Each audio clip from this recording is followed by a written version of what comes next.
It is Thursday, March 26th. Today, a Winnipeg City councilor arrested. The serious charges facing Transcona councilor Russ Wyatt and what it means for his role at City Hall going forward. Also tonight, restaurant resentment. Why the province's plan to lower food prices at the grocery store is firing up Manitoba's restaurant industry. Plus, Yuri's Night canceled. Why the Manitoba Museum has decided to cancel an event honoring space exploration and the response from Winnipeg's Ukrainian community. Your Morning Winnipeg starts right now.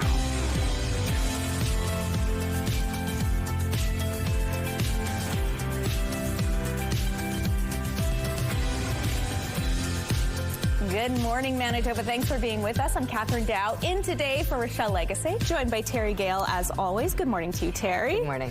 You know, I think a lot of folks, a lot of parents are really counting down the days to spring break. I'm sure this week feels like more like a month because, yes, kids will be off next week, and I'm sure parents need a lot of ideas of how to fill that time. So our Lindsay McPhail is headed down to the Manitoba Museum to learn what all they have planned for spring break, all the fun that is actually educational, too, because sometimes too much time off can lead to some learning backsliding, so we'll get details on that.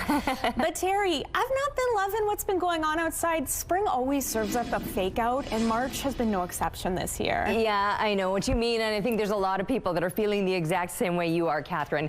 It looks like winter out there. There's no way else to describe it. I mean, we're dealing with some sideways snow, although that does seem to be tapering off, so there's a little bit of good news is that snow will be coming to an end, and we will eventually see some sunshine, but we've been left with some cold and well below seasonal temperatures and a pretty nasty wind to go along with it. -11 feels like -20 with a 38 wind gusting out of the north, the pressure rising and the humidity sitting at 84%. So yes, that snow continued overnight, and you might even see a few scattered flakes this morning. You can certainly see the heavier clouds just lingering over the most southern stretch. That's not going to last. Those will be clearing out. In fact, probably within the next few hours, we'll see them clearing out and then plenty of sunshine. But yes, it is cold, and yes, the winds are strong, and oof, I've got my big parka on this morning. You'll see when I'm upstairs on the rooftop. No messing around today. I was preparing myself for winter-like conditions.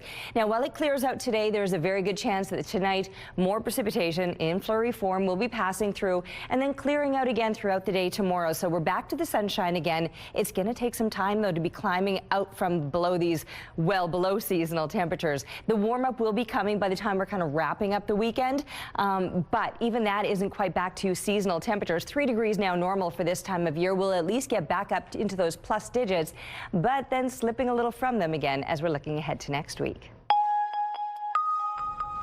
Thanks, Terry. Transcona City Councilor Russ Wyatt is facing serious criminal charges.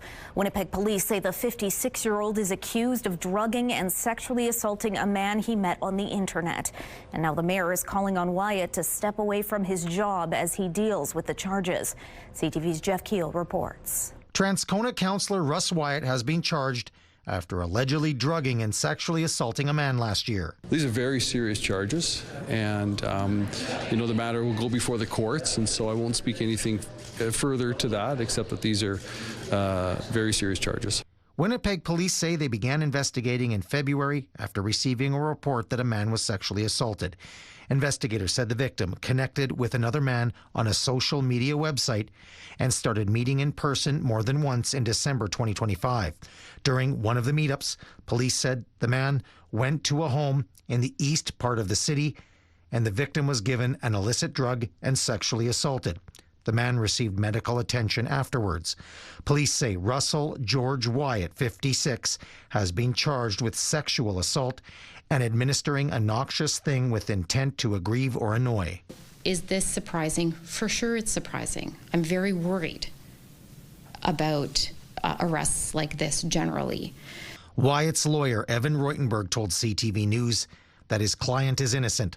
We're not going to try this case in the media, but Mr. Wyatt is innocent, and we look forward to having a trial on this matter, he said. Mayor Scott Gillingham is urging Wyatt to step away from his job while he deals with the criminal charges. I would really encourage the councillor to step away and deal with this matter. It appears Wyatt has no plans to do that. In a message to CTV News on Wednesday, Wyatt said he would not comment on the matter, but did say he still intends on attending the monthly council meeting Thursday. Wyatt was previously arrested in July 2018 and charged with sexual assault, but the charge in that case was stayed in court. At the time, police said the complainant was a woman who Wyatt knew. Jeff Keel, CTV News, Winnipeg. And police say Wyatt has been released on an undertaking, and a reminder, none of the allegations have been tested in court. At this time, Wyatt is allowed to attend City Hall and council meetings. It came up the last time he faced charges, which again were stayed. Upon criminal conviction, a councilor could lose their seat. Now, a reminder, Wyatt is presumed innocent at this point. Premier Coun is offering assurances to Winnipeg's mayor that provisions in Tuesday's budget do in fact include funding for the North End wastewater treatment plant. There's billions of dollars in the budget for the waste treatment plant.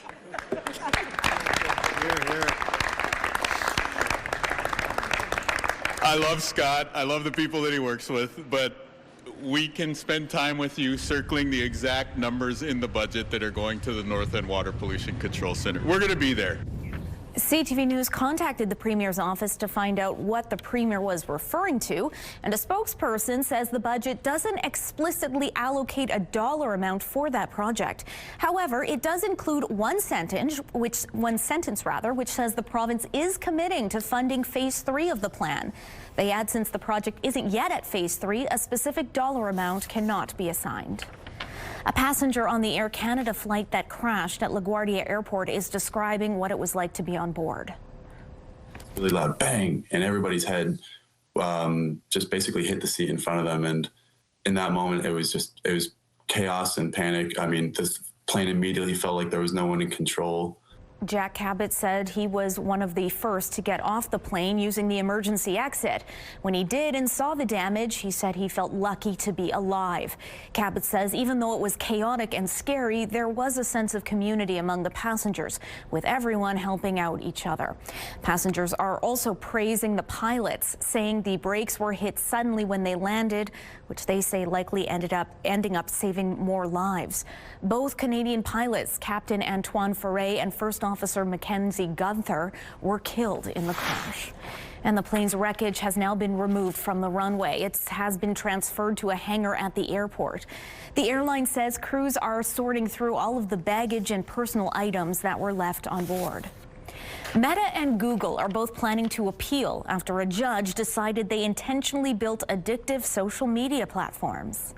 We respectfully disagree with the verdict and will appeal. There are so many families who've been tragically hurt through the addiction of social media. Apology, a jury decided, not a judge. The court found Meta and YouTube liable and negligent in this landmark trial. A young woman identified only as Kaylee was behind the first of its kind lawsuit. She sued over her use of the social media platforms, saying it led to anxiety, depression, and suicidal thoughts. The jury found the companies negligent for designing their apps to be addictive, awarding Kaylee millions of dollars in financial damages. The ruling comes one day after a New Mexico jury also found Meta liable and negligent for failing to safeguard users of its apps from child predators. It's too soon to tell if these jury decisions will lead to fundamental changes in how social media treats its young users, but they are likely to lead to more lawsuits and regulations. 700 fewer Manitobans received employment insurance in January. That's according to new data from Statistics Canada, which notes the 3.7% decrease was the second largest drop in the country, just behind Quebec. The number of people in our province receiving the benefit has been in decline for several months, but January's numbers are still 2.7% higher than a year earlier. Winnipeg's mayor is honoring a pair of junior figure skating world champions. Scott Gillingham presented the Mayor's Award for Sports Excellence to Ava Kemp and Yonatan Elizov. The Winnipeg duo won gold in the Paris competition at the World Junior Figure Skating Championships in Estonia earlier this month. Canada hasn't won a gold medal in junior pairs for 48 years, so we're just, happy to make Canada proud. Yeah, it's been a couple weeks, so we've had time to let it sink in. But yeah, I think it's finally starting to sink in, and we kind of accepting it. Yeah. So. The last pair to win gold at the World Juniors were Barbara Underhill and Paul Martini in 1978. Past recipients of the Mayor's Awards for Sports Excellence include the 2025 U of M Bison women's volleyball team and NHLers Mark Stone and Calvin Pickard. Taking a look at the current traffic situation at Portage Avenue at Polo Park. Pretty clear out there, not a ton of cars on the road as rush hour hasn't fully begun. Of course, if you have any issues out there on the roads, you can text us your updates at 10400. Saying happy Thursday, I have to think on the day, to our own Ainsley McPhail, who's spending the day and morning at the Manitoba Museum. Good morning, Ainsley. Good morning. You know what, Catherine? I like to call it Friday Junior. It just makes us cruise into the weekend a little bit quicker. I love the Manitoba Museum, and I know that so many generations of Manitobans do as well. Spring break coming up very soon, and we're going to tell you about the Think Big scavenger hunt, because there's so many little gems in here through previous scavenger hunts, but sometimes when something is right in front of you, it can be just as memorable, like the non-such, like the bison behind me, like Manitoba's biggest cat or a water bug even. The planetarium is also something that you can kind of open your eyes wide and take it all in. So we're going to be learning about some of those new ones coming up. Oh, such a fun place indeed. Thanks for that, Ainsley.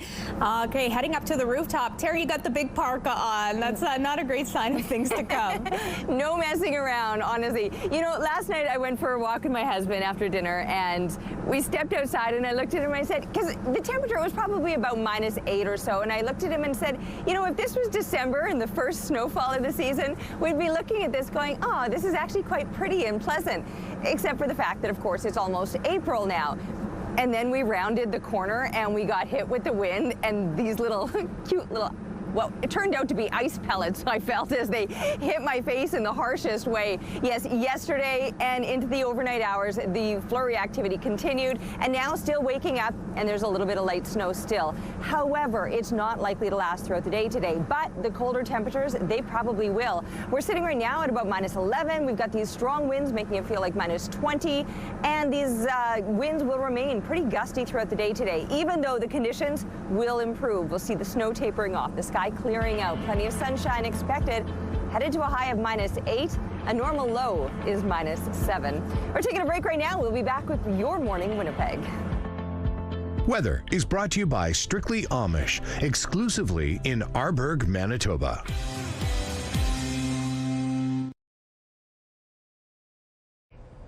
Few details have been released about a large police presence Wednesday morning in Osborne Village. The force deployed its armored tactical vehicle as officers focused their attention on a Roslyn Road home located behind an Osborne Street gas station. Roslyn Road was closed to traffic as the investigation unfolded. Police provided no information about what was happening other than a social media post saying there was no imminent risk to the public. At least one person was taken into custody from the home, and streets in the area have reopened to traffic just after 11 on Wednesday morning.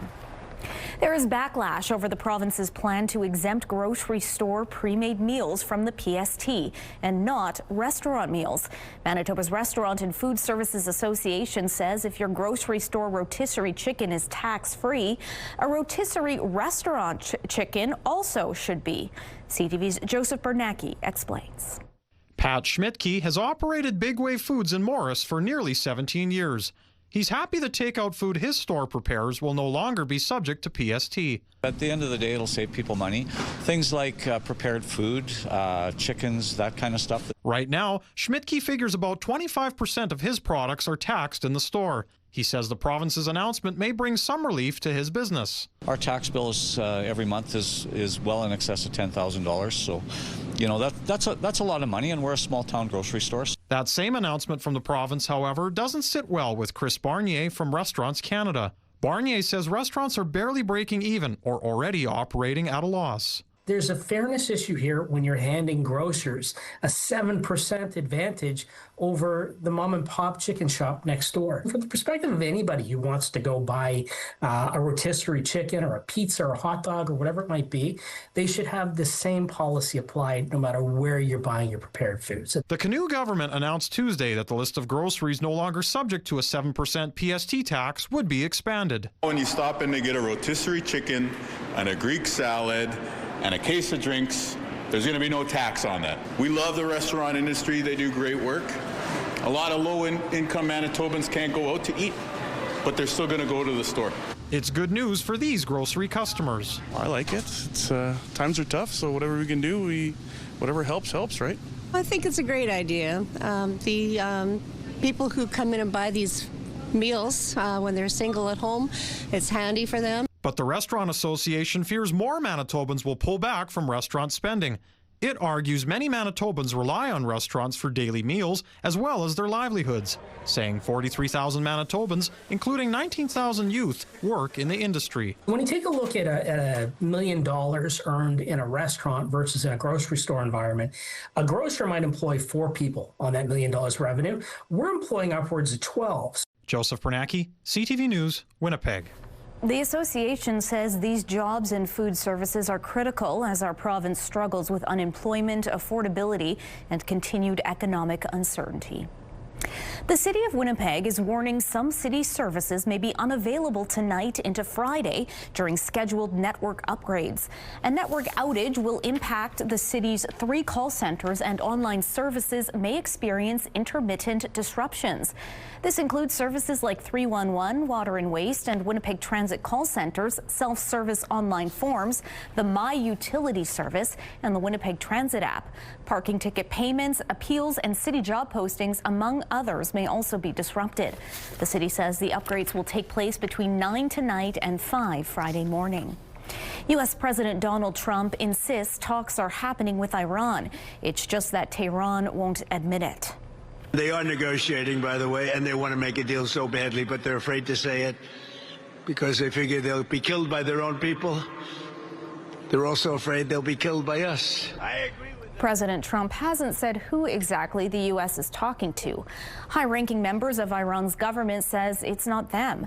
Its foreign minister insists there have been no direct talks, but the two sides have exchanged messages through intermediaries.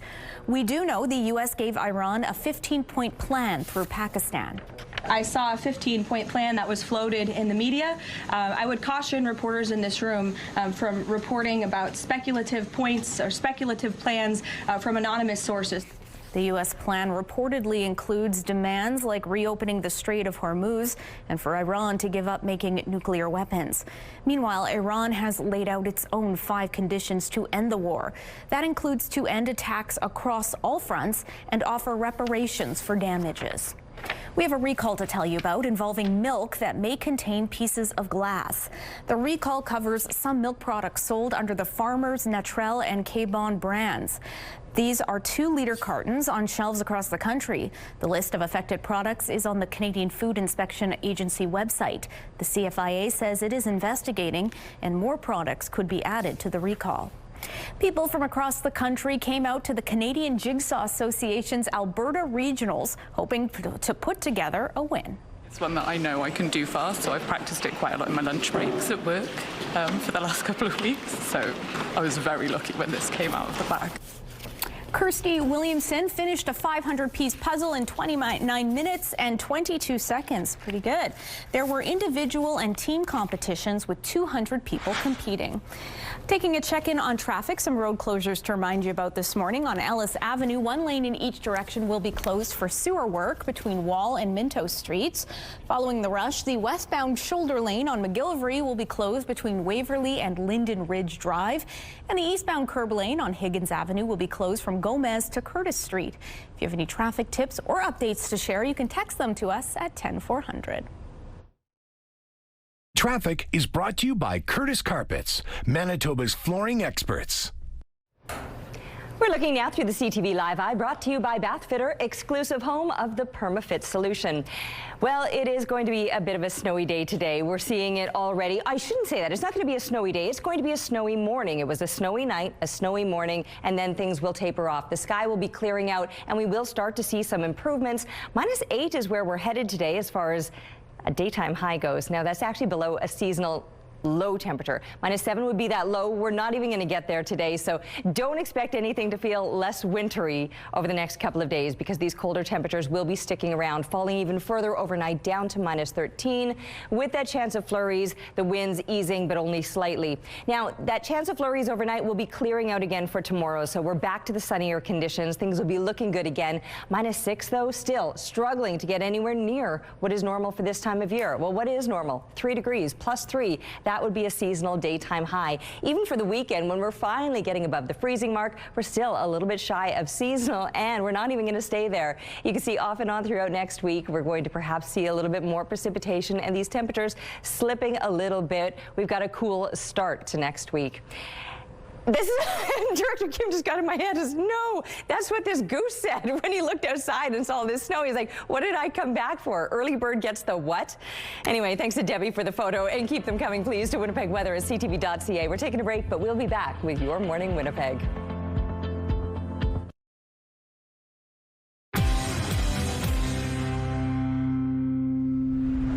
The Manitoba Museum is pulling the plug on an upcoming event celebrating the first human spaceflight.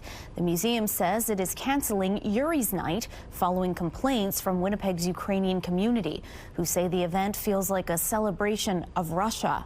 CTV's Daniel Halmerson explains. Russian cosmonaut Yuri Gagarin became the first person to journey into outer space on April 12, 1961. And over the years, that date's turned into Yuri's Night, an international celebration of space exploration. But for some Ukrainians living in Winnipeg, the name Yuri's Night comes across as a celebration of Russian and Soviet propaganda. They say it's a sensitive subject for people who fled Ukraine following Russia's invasion in 2022. Because they remember very well how Russia launched missiles and bombs into Ukrainian cities and every single day. And that's why Oksana Borshak and Mila Shikota say they were shocked to learn the Manitoba Museum was going to host Yuri's Night for the first time since 2019 this April. I was surprised to see his name and his picture, which I know from Soviet school, right, as a symbol, like together with Lenin. The two women and other Ukrainian community members reached out to the museum to voice their concerns,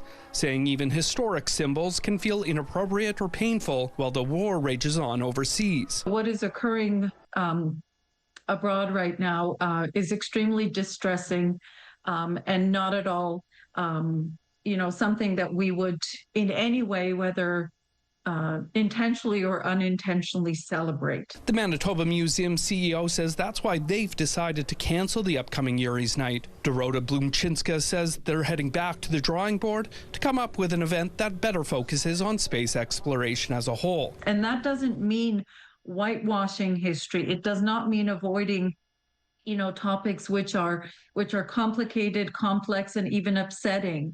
But there is a way that we can do that. Oksana Borchuk says she appreciates the museum for changing course and even has an idea for a different date to host a party. We have first Canadian cosmonaut in October 5th, I guess. Why don't we do this? Why don't we celebrate this? Daniel Halmerson, CTV News, Winnipeg.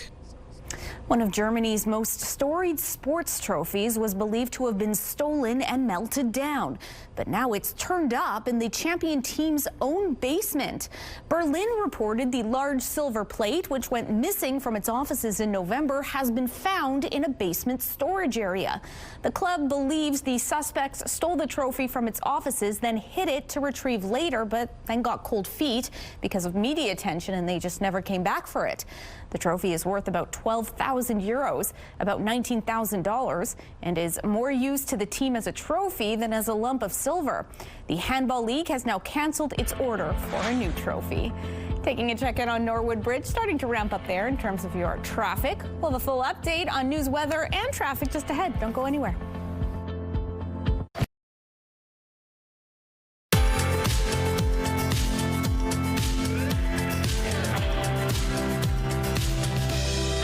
minus 11 this morning, but it feels like minus 21, and you're still going to see a few flakes of snow flying or coming at you sideways. Look at those winds out of the north gusting to 38 kilometers per hour. The pressure rising and the humidity sitting at 74%. And yes, that is fresh snow that you're seeing on the streets out there this morning. And by the way, it's pretty slick. Whew, did I almost bite it just outside our building this morning? I'm still feeling the pain of that. You know, when you slip, and anyway, I don't need to explain age to you.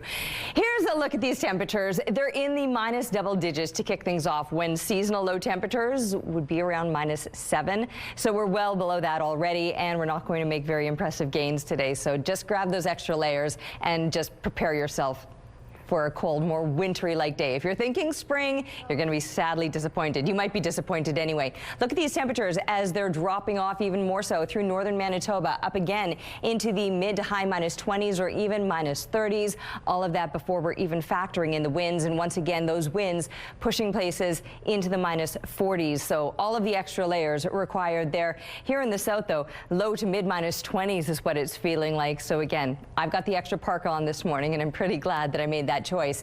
The extra clouds will be clearing out. They're right now bringing still a little bit of light snow that'll be tapering off as it clears. And as it warms up today, we will, well, like I said, we'll make some gains, but stay well below seasonal. By the time kids are coming home from school, plenty of sunshine. Minus 9, minus 8 are expected high for today, and that is well below seasonal. Tomorrow, back up to minus 6. That'll be after another round of snow overnight. So again, things look wintry. The weekend brings some improvements, but barely. We'll be up above the freezing mark, but still nowhere near seasonal. Thanks, Terry. For 40 years, Helping Hands Food Bank in Steinbach has been giving food hampers to the less fortunate. But now it's the food bank itself that's urgently in need of some help. Officials say its inventory has dwindled to the lowest levels seen in 6 or 7 years. But as CTV's John Hendrick shows you, the community is stepping up to help. Inside each of these crates at Steinbach's Food Bank is a promise made to hundreds of families in the Steinbach area. It says, "We will help make sure you and your family will have enough food to eat." When we first started off, we were maybe 60 families. I mean, and we kept jumping. But more families needing help means more food is needed. And at the moment, while the cupboards aren't bare, they're getting very low. For example, they have lots of plain pasta, but not the sauce to put on it. We used to have about 8 pallets of pasta sauce to go with it, tomatoes or tomato sauce, to be able to either make your own sauce or to have it ready to go. And we are now down to 1 pallet. Based on the amount of food they have on hand, they have enough food for another month or so. Luckily for them, it seems more food is on the way. It's been an amazing day. Ken Dick says when the Steinbach City Council and others heard their inventory levels had dwindled, the community sprang into action. A food drive is being held at this grocery store, and the donations are rolling in. There's a group going around collecting $1,000 worth of groceries. Another person came in and gave us a $10,000 check, and money is coming, food is coming. It's amazing to see what's all coming together. Enough to ensure they'll be able to continue providing healthy food to people in need in their community. John Hendricks, CTV News in Steinbach. While this current emergency appears to have ended, the need for donations has not. The food bank is accepting cash and non-perishable food items whenever people are able to donate them. Prime Minister Mark Carney says he is disappointed with the English-only condolence message from Air Canada's CEO. Companies like Air Canada particularly have a responsibility to always communicate in both official languages, regardless of the situation. I'm very disappointed, as others are. The message from Michael Rousseau was issued after the LaGuardia crash. It contained only 2 words in French. The video was subtitled in French. Calls are growing in Quebec for Rousseau to resign. Rousseau has been summoned by Ottawa's Official Languages Committee, and he's expected to appear on May 1st.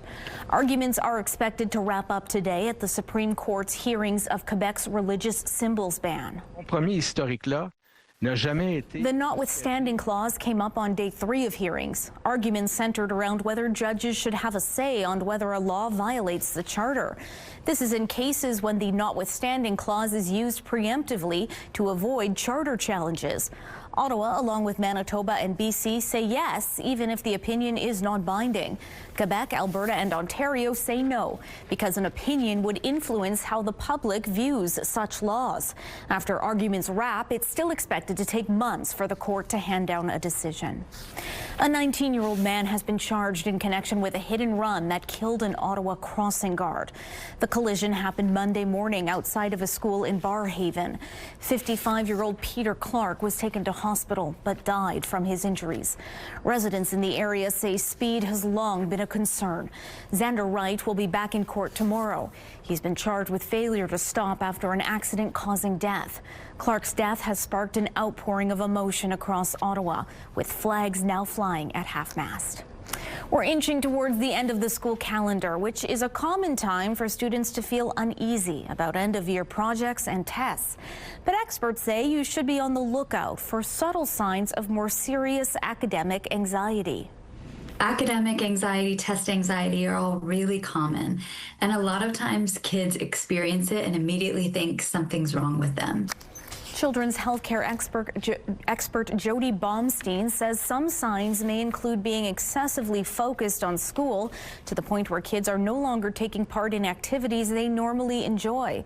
Signs of potential trouble include withdrawing from others, having anxious thoughts, being fidgety or tearful, or having difficulty focusing. Also notice that they're studying so much, but that's not bringing the anxiety down, because it's really not about how much they're studying, it's about their mindset around it. Baumstein says parents can help by reminding their kids anxiety is temporary and taking the pressure off, reminding them one grade or one project doesn't define who they are, and it's their effort that makes you proud, not the outcome. Taking a look at the current traffic situation along Osborne Street, starting to pick up a little bit in terms of our traffic volumes. Meanwhile, if you have any updates to share, you can text them to us at 10400. Taking a look at your gas prices, the Canadian average stands at $1.72. Provincial average is at $1.67. In Winnipeg, average is $1.68. The lowest price in the city is $1.50. All this information is on GasBuddy.com. Ainsley McPhail is spending the morning at the Manitoba Museum learning what they've got on tap for spring break. Details just ahead. Don't go anywhere.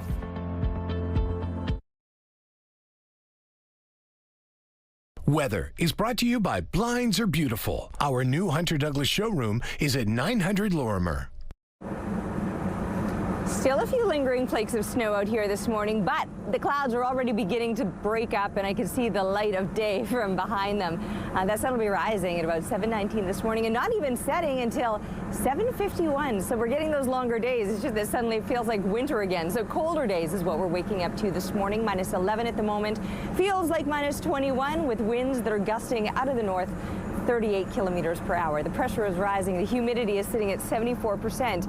I mentioned that the clouds are beginning to break up. We will see clearing throughout the day today. A return to the sunshine will be nice to look at. But you perhaps notice that I've got the big parka on this morning. You too will want to choose those extra layers very wisely. It does feel pretty chilly this morning. As I mentioned, it was a -21 wind chill this morning, and those winds will remain strong throughout the day. So even with the sunshine returning, the mercury won't be budging much. We're going to remain well below seasonal today, and then more snow moves in overnight, clears out again tomorrow, but still another well below seasonal day to finish off the work week. We're heading on over to Ainsley McPhail now to see where she's at and what's going on. Hey, Ainsley. Hey, we're previewing spring break programming at the Manitoba Museum. I'm joined by Brandy Hayberg. You guys are doing a great big scavenger hunt. Tell us all about it.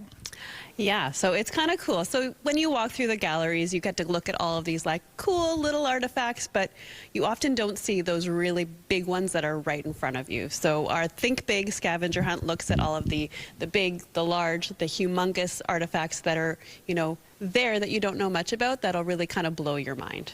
And how does it all work? So basically you'll come and you'll find a table that has our English and French versions of our scavenger hunt, and you'll go through the galleries and you'll find the item that you're looking for, and it all has like a little question for each, and you'll write in the clue and it'll tell you a fun answer at the end. I love it. A little competitive too if you're bringing more than one child. Also, what I love about coming for spring break, or I guess any time, is you can kill multiple hours. Like you can spend 3 to 4 hours here. Oh gosh, yeah. Like that's why we always recommend getting a membership, especially because you could spend days here and still not, not even scratch the surface of the things you can learn, the things you can experience, and the hands-on fun you can have. And the planetarium, there's also other little, I would say nooks and crannies, but tell us about that. So in the planetarium, we have 2 shows running. We have Perfect Little Planet, which follows along with a really cute little alien family as they explore different planets looking for the perfect summer vacation destination. And then we have Living Worlds, which is our newest show. And it kind of explores what it takes to have life on a planet, and using that technology, how we might find life on planets in other galaxies. Awesome. Okay, when it comes to the great big ones, I'm kind of putting you on the spot here, but do you have any favorites? You know what? I'm always really drawn to our Earth History Gallery. We have some really cool rocks and gems on display, and some really big ones that you might not like. They're large and they're sparkly, and maybe I just love sparkle. I love that. Okay, maybe we'll see it this morning, coming up after the break.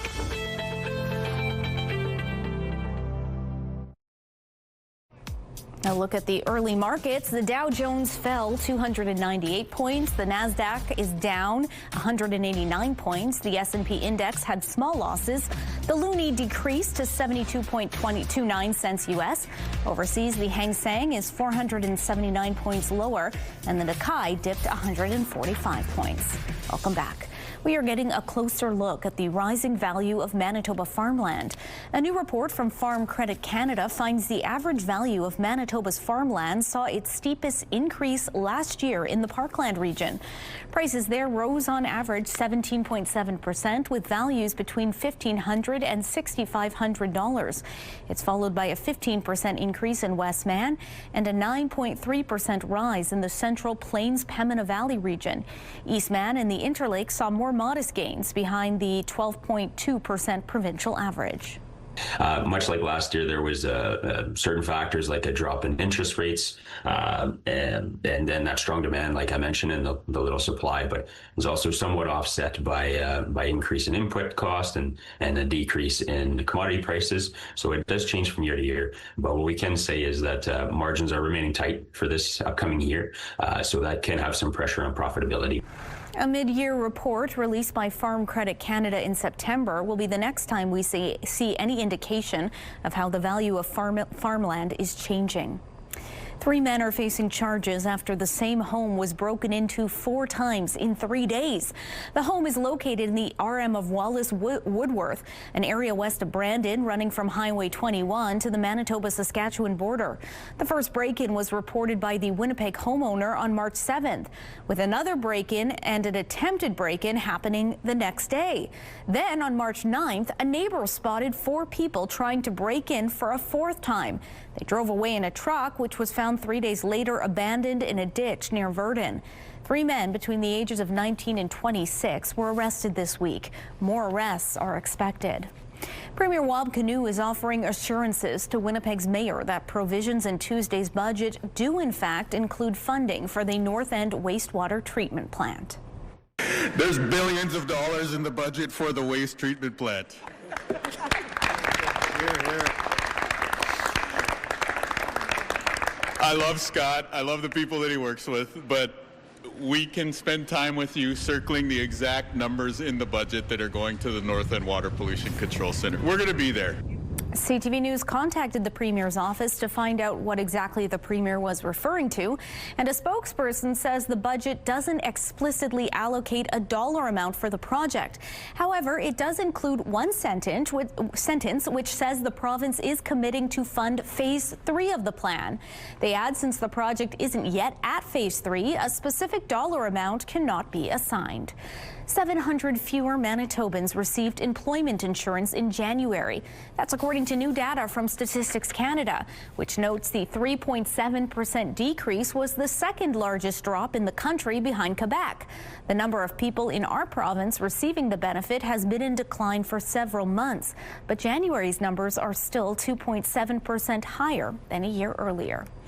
A new report says Canadian sport needs an overhaul, and it starts with the federal government. That was the conclusion of the Future of Sport in Canada Commission's final report. Lise Maisonneuve, a former Chief Justice who headed the commission, said the country's sports system is broken, fragmented, and unsustainable. The report issued 98 calls to action for phased-in change over 5 years. Announced in 2023 by former federal sports minister Carla Qualtrough, the commission was among various government responses to a wave of maltreatment and abuse reports that surfaced after the 2022 Winter Games. The annual Festival of Lights has returned to Zagreb, the capital of Croatia. The event is meant to be timed with the spring equinox and mark the transition from winter to longer days and warmer weather. One of the installations is a tram filled with lit-up balloons.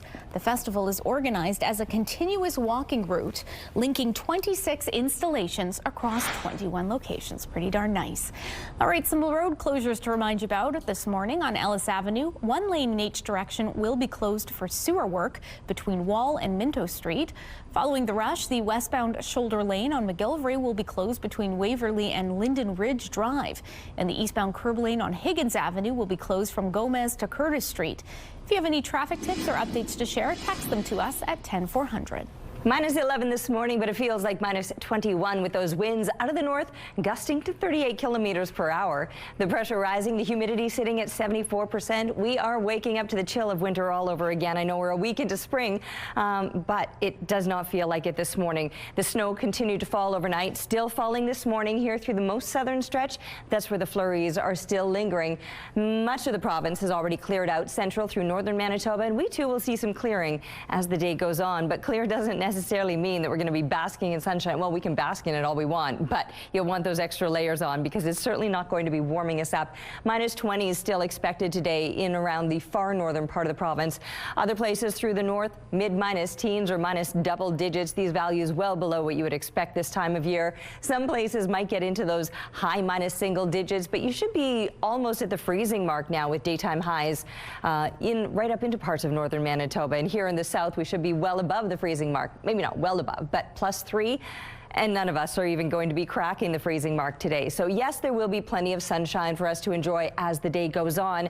But then tonight, more flurry activity is possible. So it's going to kind of sandwich the day. The flurries in the morning, then sunshine through most of the day, but another round of flurries passing through overnight. We'll only get to a high of about -8 this afternoon, and tomorrow will still be another cool day as we're wrapping up the work week. With those flurries overnight, it should clear tomorrow, so at least we will see some sunshine to kind of kick off the weekend, and slightly milder temperatures for the weekend itself, but I mentioned +3 is normal, and we're still not getting to those numbers even as we continue throughout next week.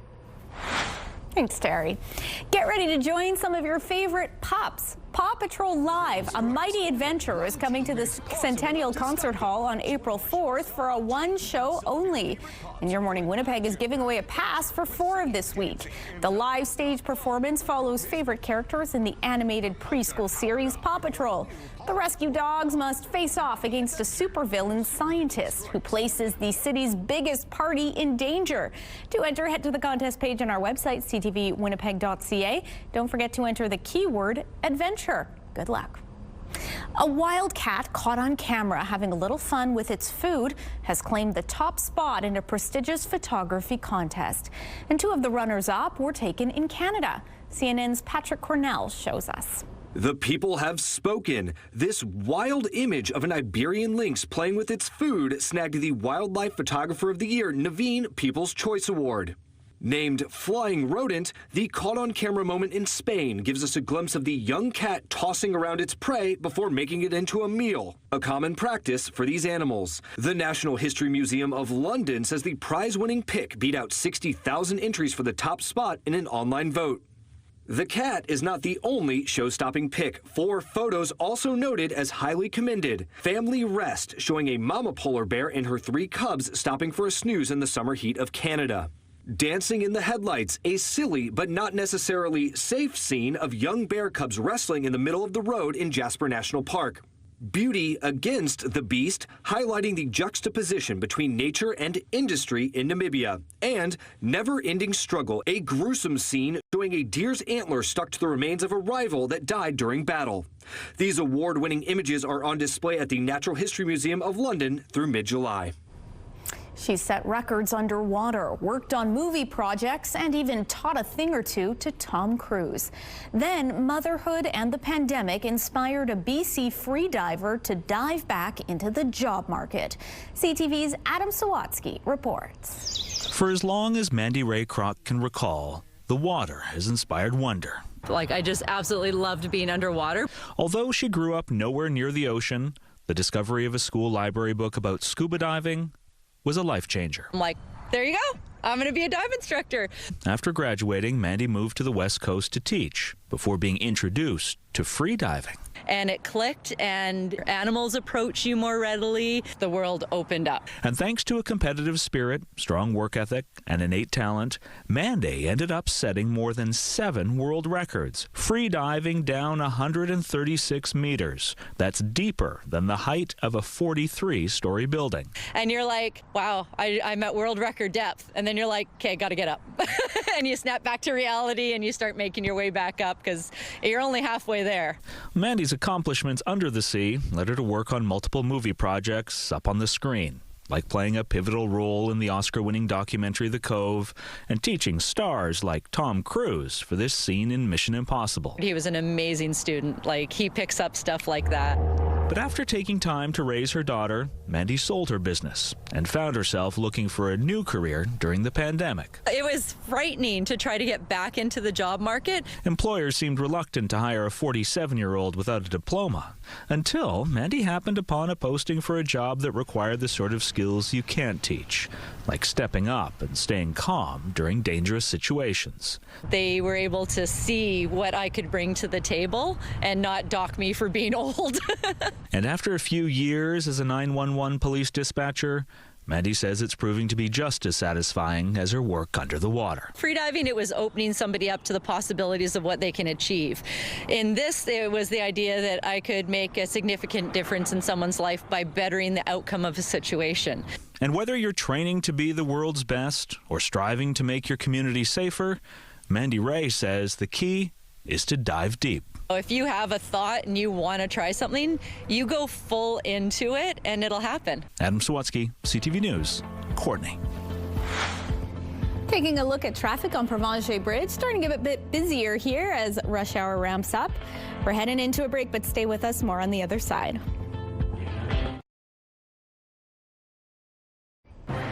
It's Thursday, March 26th. Today, City Councilor under investigation. How Winnipeg's Russ Wyatt faces serious allegation as the mayor calls on him to step aside. Plus, city services hit. Why planned upgrades could disrupt 311 transit and other online services across Winnipeg. And skating stunners. How a Winnipeg duo wowed the world with historic junior figure skating gold. Your Morning Winnipeg starts right now.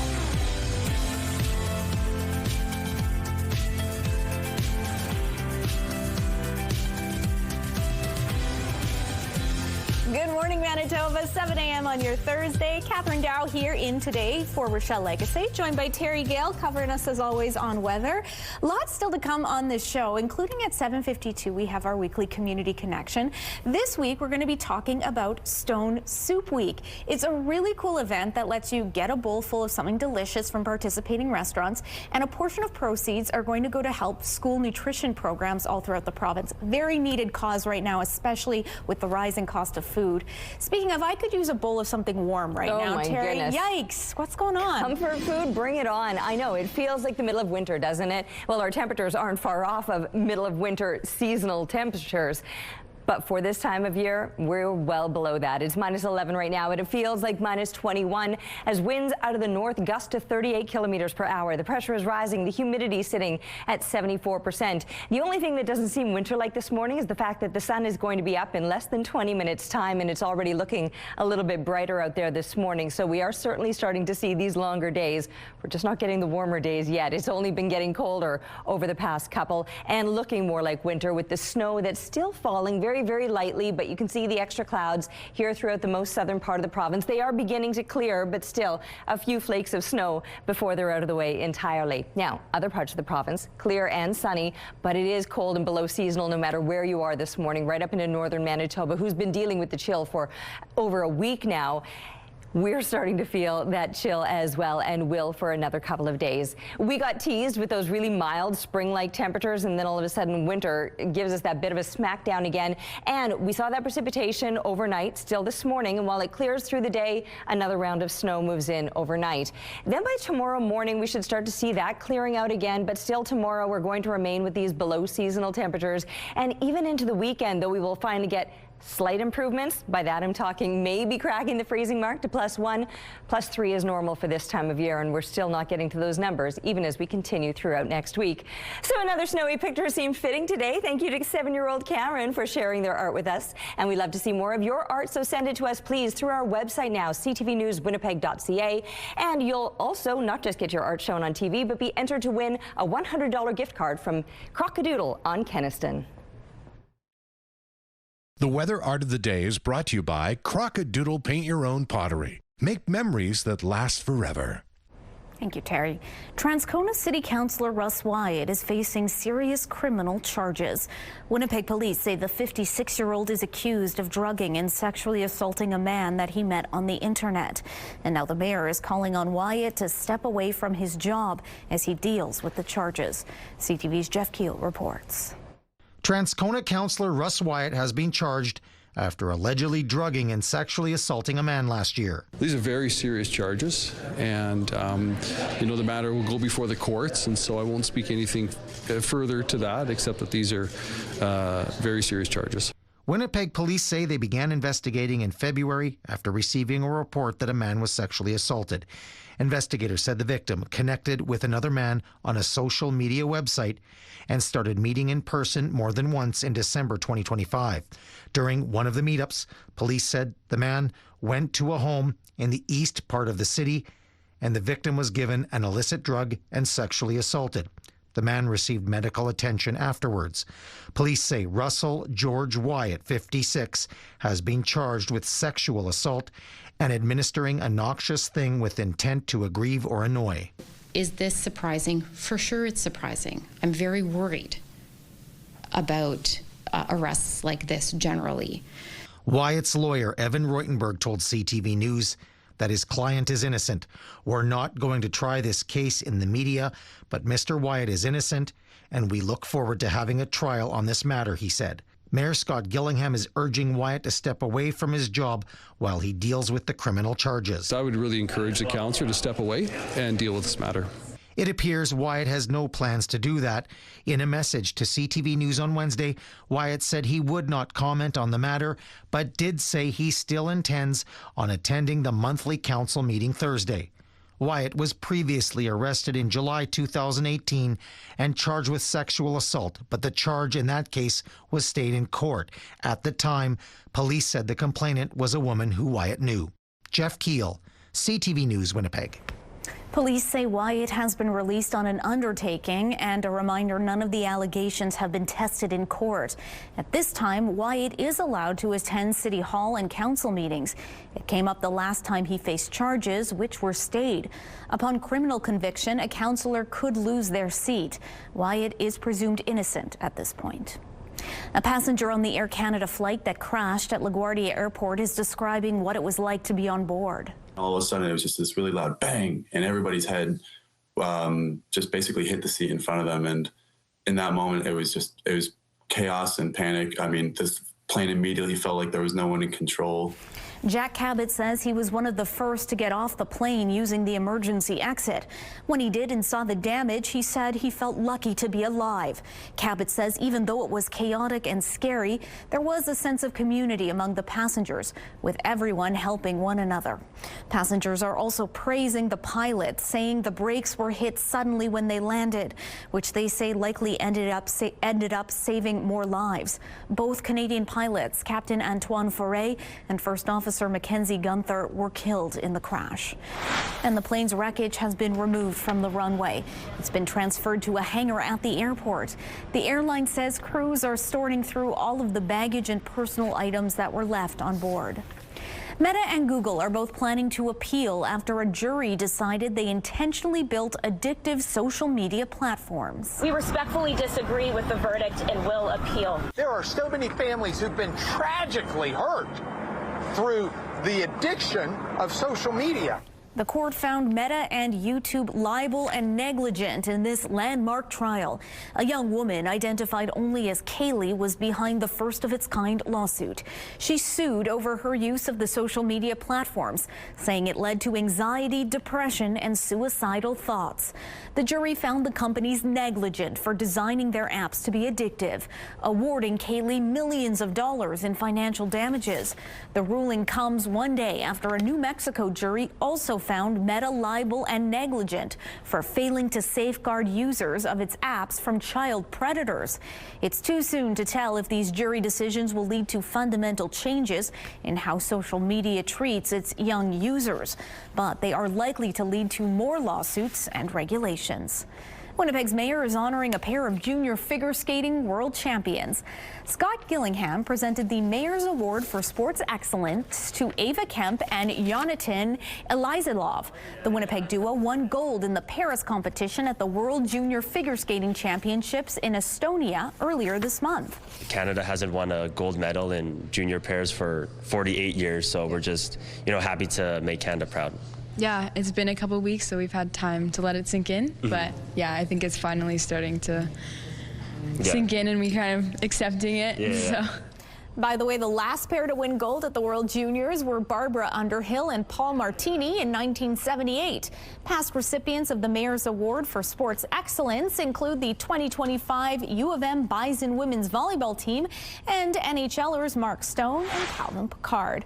Taking a live look at Confusion Corner now. A little bit foggy out there as traffic starts to ramp up. Looks like a smooth drive so far decently, but if you have any traffic tips or updates to share, text them to us at 10400. Oil is up, markets are down over what some fear may be undue optimism over a potential deal to end the war in Iran. G7 foreign ministers are meeting in France, and Monday, for the first time in 50 years, G7 energy and finance ministers, along with central bankers, will gather to discuss the situation in the Middle East. Representatives from the 3 territories say the need to improve their aging electricity grids has reached a critical level, requiring billions of dollars from the federal government to update. In some cases, simply keep the lights on. During a week in December when the temperature hit -50, Whitehorse saw industrial customers go dark and officials having to decide who might be next. Vacation home prices are expected to grow this year, despite concerns about the economy and global turmoil putting a damper on demand in some parts of the country. A report released Thursday by Royal LePage forecasts the median price of a single-family home in Canada's so-called recreational regions to rise 4% year over year to $604,000. BC is the most expensive at more than $1 million. Those are your morning business headlines. For BNN Bloomberg, I'm Roger Peterson. From the non-such all the way to the planetarium, there's so much fun to be had at the Manitoba Museum, and it's the perfect place to spend your spring break. That's what Ainsley McPhail's learning this morning. Ainsley, are you having the best time there? Oh, I am. And I was just talking with cameraman Kenny about when you'd go to the mall or a museum as a kid, what would your parents say? Don't touch anything. And in fact, my mom would have me outside the mall and be like, you know what, don't even go in. We can't afford if you break this.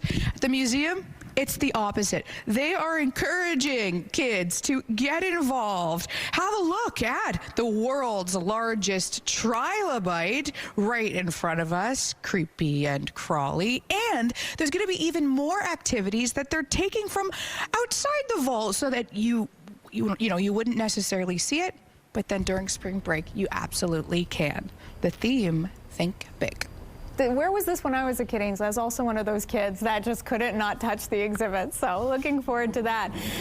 Terry, the hood is up, and I got to say, stepping outside this morning, I was like shaking my fist at the sky. Gosh, it's not nice out there. It is so frustrating. I know. I feel like this is the time of year that we really just have to dig deep deep within and find something that carries us through, because it's the hope that gets you, right? You get those mild temperatures and you think things are warming up, and then all of a sudden you get days like today, snowy, cold, well below seasonal, and then the winds on top of it all is -12. So we dropped again as far as the temperatures go, and it feels like -22 with still a fairly strong wind, 30 clicks out of the north right now. The pressure rising, the humidity at 65%. Now the sun is almost up. There's some good news for us this morning. 7:19 is official sunrise. So I am seeing the glow of it all right now, and the clouds that are beginning to clear. We're likely going to be seeing a fair bit of sunshine today. So along with that parka, yeah, I did choose the big parka today. Sunglasses would be a good idea. We'll remain sunny throughout the day today. Central and northern Manitoba already are quite clear. So beautiful sunny conditions, very cold temperatures. Everybody is going to deal with these below seasonal values for another couple of days to finish off the work week. And it's only going to be a slight improvement once we're looking ahead to the weekend. Weather is brought to you by ABC Fire and Safety, your CO2 refill store. Thanks, Terry. Time now for our question of the day. We want to know from you because today is National Spinach Day, Popeye's favorite. So we're asking, what is your favorite leafy green or vegetable? You can text your answer to 10400. Make sure to follow the automated instructions so we can feature your response. And don't forget to include your name. Question of the day, brought to you by Provivo, Manitoba's #1 cool sculpting clinic, science-backed body contouring. Okay, it's time for Pet of the Week. This week we are celebrating Benny. Benny's a 5-year-old golden doodle. He loves his walks, but only just tolerates the spring boots and waders his parents put on him in an effort to keep the house a bit cleaner during the spring melt. You look good in that outfit, Benny. Congratulations to you and Karen. We are loving your Pet of the Week submissions, so keep them coming. Share a photo and a fun story of your pet, dog, cat, bird, or anybody at petoftheweek@ctv.ca, and make sure to watch Thursdays to see if your pet is named our Pet of the Week. Looking pretty decent with your morning drive there on Taché Avenue. We're heading into a break. Lots on the other side on Your Morning Winnipeg.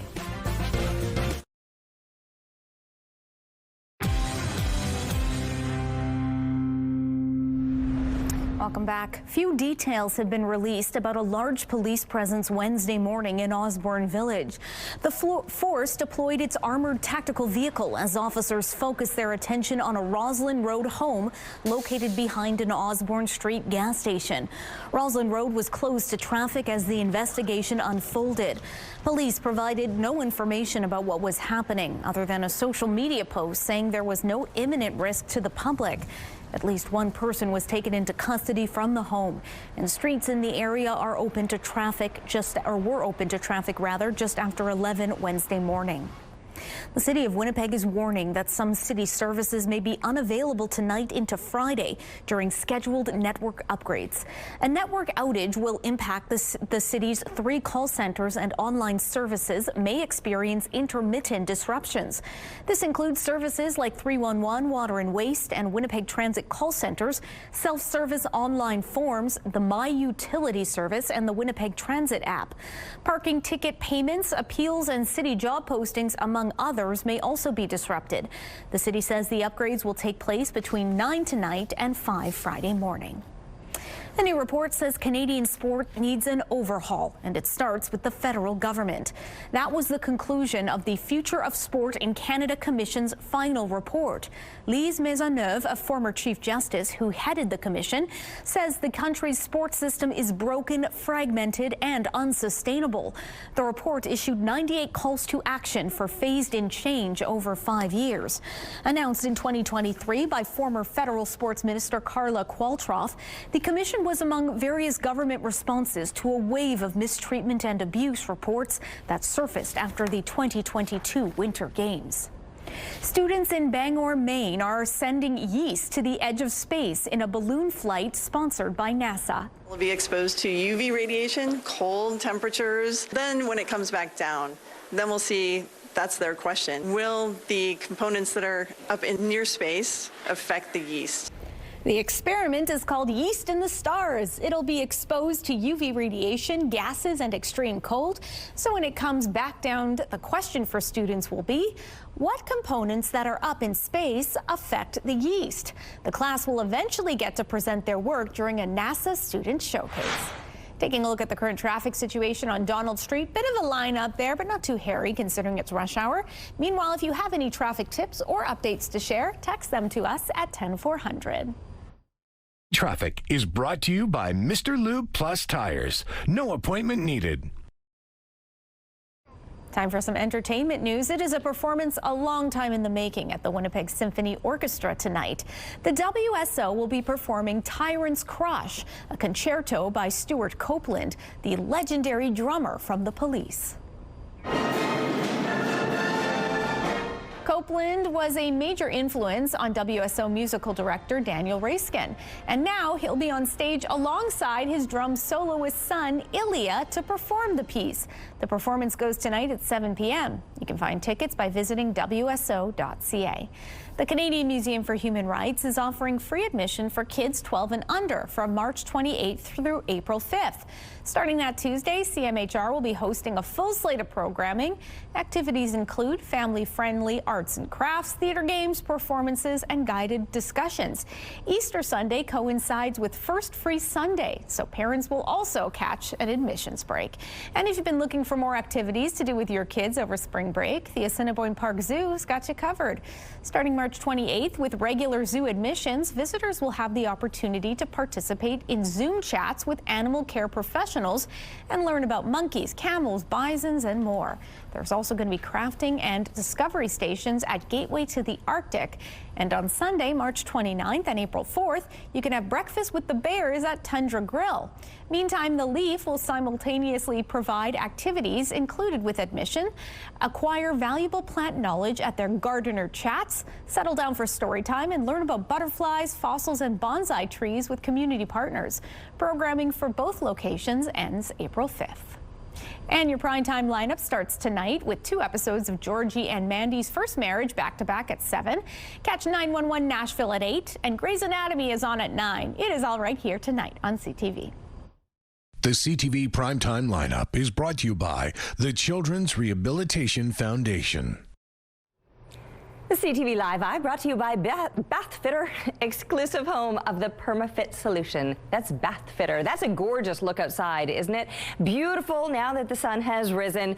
Not that it's going to be a warm day by any means. Look at the numbers and you'll see exactly what I'm talking about. We're well below seasonal no matter where in the province you are. In the minus double digits here through the most southern stretch and pushing up into the minus 20s through central Manitoba. Even worse yet, we're hitting some minus 30s as we go further up into northern Manitoba. But the clearing has already happened here in the south, and it's already beautiful and clear. Well, it's clear through central and northern Manitoba. Nothing beautiful about wind chill values that are up in the minus 40s in the far north, but even here in the south, low minus 20s or mid minus 20s. I chose the parka today, and I'm glad about that choice. We are watching the clouds clearing out, the last few lingering flurries beginning to taper off. Yes, it snowed overnight, so you're going to wake up and see a fresh dusting out on the streets, but we're not likely to see much more today. With that snow tapering off this morning, we'll see increasing amounts of sunshine through the afternoon, but the temperatures just won't be rising anywhere near as high as they normally would. Minus 9 by the time kids are coming home from school, and then maybe getting to minus 8 our expected high today.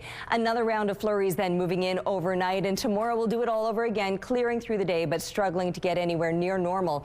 The weekend at least puts us above the freezing mark, barely. 3 degrees would be a seasonal daytime high. We're not seeing those numbers anytime soon, and it's probably a bit of a shock to this one as well.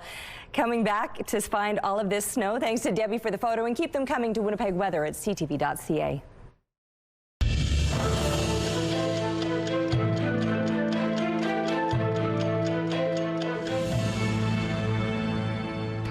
March 26, 1921.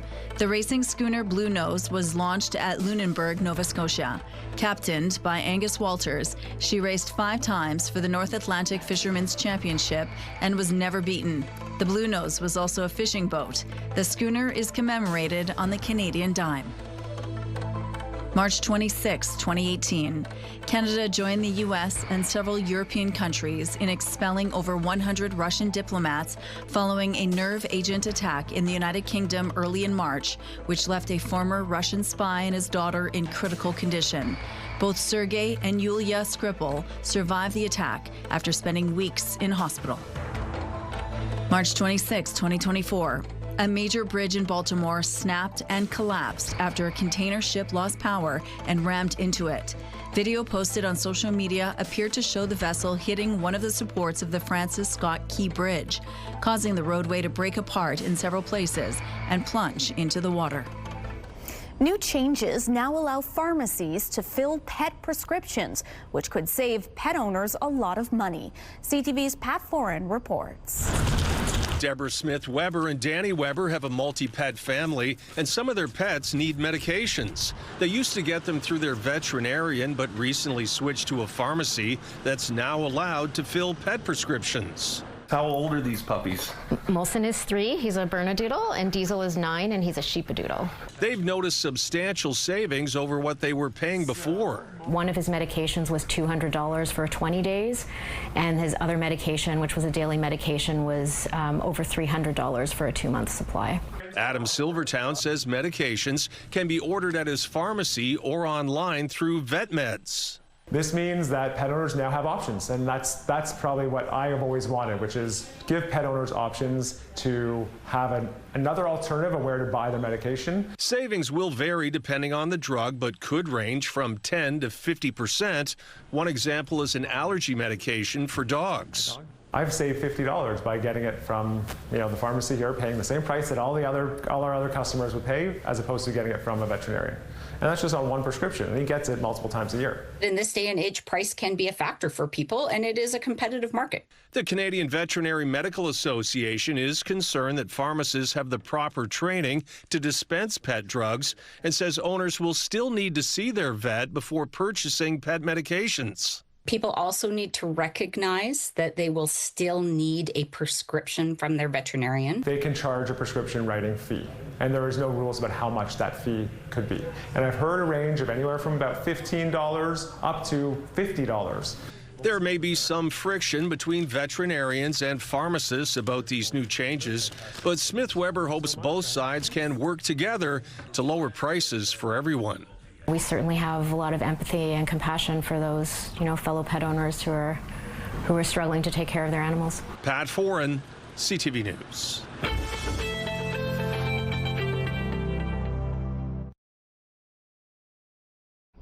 If you are stumped with what to do with the kids at spring break, why not take them to Manitoba Museum? They've got tons to see and explore there. And CTV's Ainsley McPhail is finding that out firsthand. Good morning, Ainsley.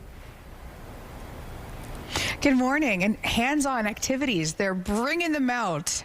Aaron Bulow joins us now. And what is on the table? Because I feel like I'm in a movie.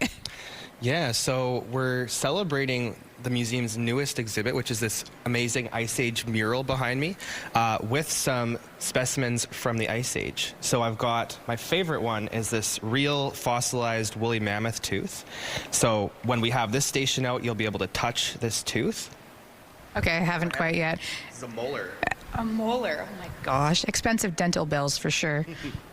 Aaron, thank you. Okay, what's next? Yeah, so then we have the two big skulls are from Castoroides, also known as giant beaver, and Smilodon, also known as the saber-toothed cat. And in the mural behind me, you can see Castoroides, one of those giant beavers. Sadly extinct, but their relatives are still with us today, of course. Looks like a capybara. Yes. Yeah, this is probably the largest rodent that was ever in North America.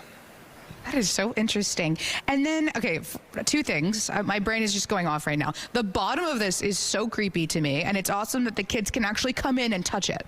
Absolutely, yeah. So we're going to have rotating activity stations in the galleries, this being one of them, where you'll be able to see hands-on specimens and artifacts. So you can actually touch these skulls. And then we have some modern-day animal skulls to compare.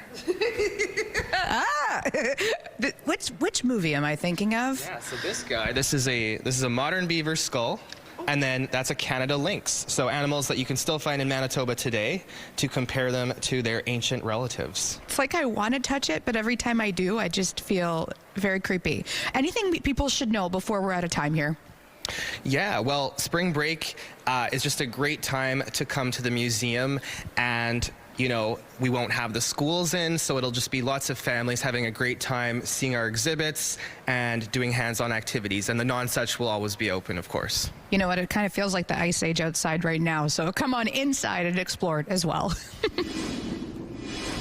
Yeah, you're right about that. A cold blast of what feels like winter now. -12 at the moment, feels like -22 with a 30K wind factored in out of the north. The pressure rising, the humidity sitting at 65%. But look at that, the sun is shining. It's looking good out there. Just make sure that along with the sunglasses, you're throwing all those extra layers on because it is going to be cold and below seasonal for the rest of the week. Well, actually for a stretch of days. I'll talk about that in a second. Right now, let's talk about the heavier clouds that were hanging around overnight and brought the snow. So you're seeing that fresh dusting out there, and it is pretty slippery, especially for pedestrians. Maybe not as bad on the streets. I don't want to say that. I didn't drive. I did walk, and I almost bit it just outside our building here. So slippery conditions with all of that fresh snow. -8 is as warm as we can expect out of today. And with that comes that very strong north wind, at times gusting to 50 kilometers per hour. So enjoy that sunshine, but just know there's another round of snow that's likely passing through overnight as the temperature drops down to -30. Those winds easing, but only slightly. 20K winds out of the north still in place for tomorrow. As it clears, we'll get to a high of about -6. Now +3, that would be a normal daytime high. We're nowhere near that for the next couple of days. We'll get closer for the weekend, but still not quite. Plus digits at least. That's some good news, but not for long because we'll see those temperatures dropping a little bit through the start of next week. Thanks, Terry. Meanwhile, poor road and driving conditions are prompting some school closures and cancellations this morning. The Evergreen Division reports buses are canceled and schools are closed today. And the Mountain View Division has canceled all Ethelbert buses, Gilbert Plains bus GP2, and Roblin bus R5. There is backlash over the province's plan to tax-exempt grocery store pre-made meals and not restaurant meals. Manitoba's Restaurant and Food Services Association says if your grocery store rotisserie chicken is tax-free, a rotisserie restaurant chicken should also be. Just as Manitobans are struggling to make ends meet, so too are restaurants. Not only are their operating costs rising, but fewer Manitobans can afford to eat out these days. We're told many restaurants are barely breaking even or already operating at a loss. And there is fear that singling out takeout food for provincial tax will lead to more Manitobans pulling back from restaurant spending. Restaurants Canada argues many Manitobans rely on restaurants for daily meals, but also for their livelihood, saying 43,000 Manitobans, including 19,000 youth, work in the industry. Jobs it calls critical as our province struggles with unemployment, affordability, and continued economic uncertainty. There's a fairness issue here when you're handing grocers a 7% advantage over the mom and pop chicken shop next door. Thinking from the perspective of the restaurant owners, from the perspective of the employees, and from the perspective of anybody who wants to go buy a rotisserie chicken or a pizza or a hot dog or whatever it might be, they should have the same policy applied no matter where you're buying your prepared food.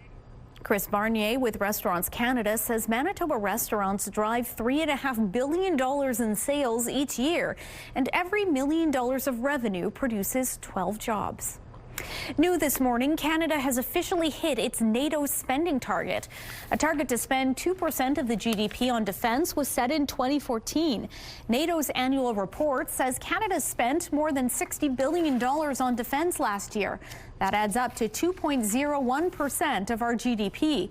Now that Canada has reached the 2% NATO target, NATO has set a higher target of 5% by the year 2035. Prime Minister Mark Carney is scheduled to make an announcement related to the military later this morning. Arguments are expected to wrap up today as the Supreme Court's hearing of Quebec's religious symbols ban. Compromis historique-là n'a jamais été. The notwithstanding clause came up on day 3 of hearings. Arguments centered around whether judges should have a say on whether a law violates the charter. This is in the cases when the notwithstanding clause is used preemptively to avoid charter challenges.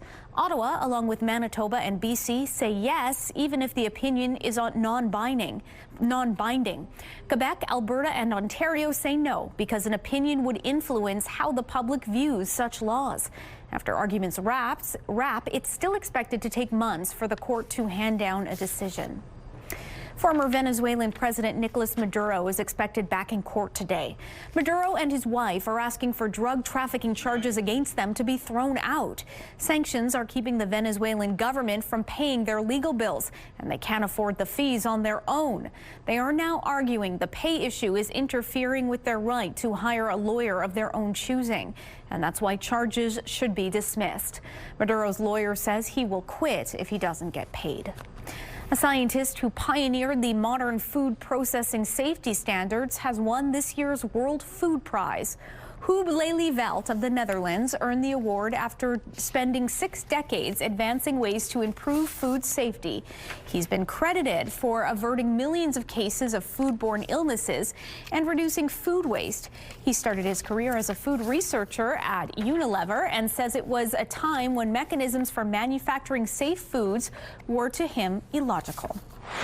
Some road closures to remind you about this morning on Ellis. 1 lane in each direction will be closed for sewer work between Wall and Minto Street following the rush. The westbound shoulder lane on McGillivray will be closed between Waverly and Linden Ridge Drive. And the eastbound curb lane on Higgins Avenue will be closed from Gomez to Curtis Street. And if you have any traffic tips or updates to share, you can text them to us at 10400. Sorry, folks. Taking a check-in on gas prices right now. The Canadian average stands at $1.72. The provincial average is at $1.67. In Winnipeg, the average is $1.68, and the lowest price in the city is $1.50. All this information is on gasbuddy.com.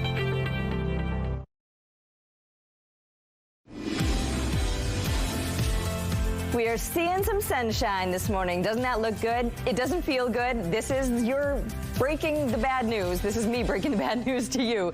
-12 is well below seasonal this morning, and it feels worse than that. A -22 wind chill value as the winds out of the north are 30 kilometers per hour. The pressure rising, the humidity sitting at 65%.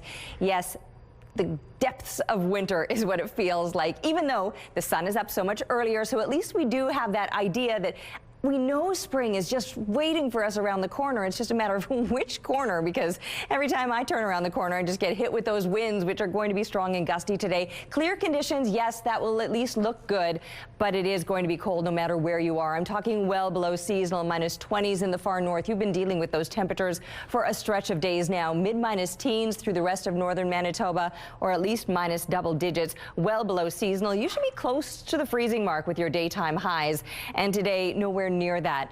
At least, though, the sun is shining, so there's a little bit of good news for us. If you throw those extra layers on, maybe you can trick yourself into thinking that spring is just around the corner. Oh, except that there's some fresh snow from last night that looks more like winter than anything else, and another round of snow for this coming night. So I mean, I suppose, listen, this is what spring in Manitoba is like, right? Mother Nature teases us. The geese come back. You should see my weather picture. We'll show you that again later this morning. But this goose looking around at all this snow being like, what the heck is going on? And I'm sure a lot of us are feeling that way as well. With more snow passing through in the overnight hours, we're going to wake up to more of the same tomorrow with these cold below seasonal temperatures lasting for a couple of days. But at least it will be clearing out with some sunshine through the afternoon. More sunshine tomorrow. Slightly milder temperatures this weekend, at least pushing above the freezing mark, barely. 3 degrees, that would be normal for this time of year. We're certainly not going to stay there, above the freezing mark, I mean, because falling off again into the start of next week with another round of snow on the way. We're checking back in with CTV's Ainsley McPhail, who's spending the morning at the Manitoba Museum. I think every Winnipeg kid has a very seminal memory of being at the museum. Mine was doing a sleepover at what was once called Touch the Universe and is now called the Science Gallery. So it's a little story from my childhood. I love that. Yeah, it was fun. That's so great. Every generation, it's the best. And this spring break, we're encouraging kids to think big, looking at larger artifacts throughout the museum. Aaron's joining me once again. Please explain the theme, Aaron. Yeah, so every spring break we have a different scavenger hunt that encourages people to go throughout all of the galleries to find things. And this year our theme is just our bigger artifacts. And everyone knows the non-such, our biggest artifact in the whole museum. So we're celebrating some of the others. This one's not on the scavenger hunt, so I'm not giving you a spoiler, but this is an amazing steam tractor wheel from the 1800s, one of the larger artifacts you can find here in the Prairies Gallery. That's so neat. I almost want to stand right next to it and see what's up. But that's what it's about. Going into different areas of the museum that maybe you might miss if you come only once. Absolutely, yeah. So our museum is really huge with all the 9 galleries, and some of the ones near the end, like the Prairies Gallery here, that were more recently renovated. Sometimes people miss these, or they're at the end of their visit and they don't have energy to see all the amazing exhibits. So multiple visits, you can definitely take in more stories. And how does the scavenger hunt work? So basically, we're going to have, you'll get your scavenger hunt. There'll be clipboards and printed scavenger hunts at the beginning in front of the bison diorama in the Welcome Gallery. And you'll be looking for stickers. So there'll be stickers throughout the museum next to the artifact or the specimen you need to find. And there'll be a little riddle. So there'll be different questions. There'll be clues to help you find them as well. We got one right in front of us, and I almost missed it.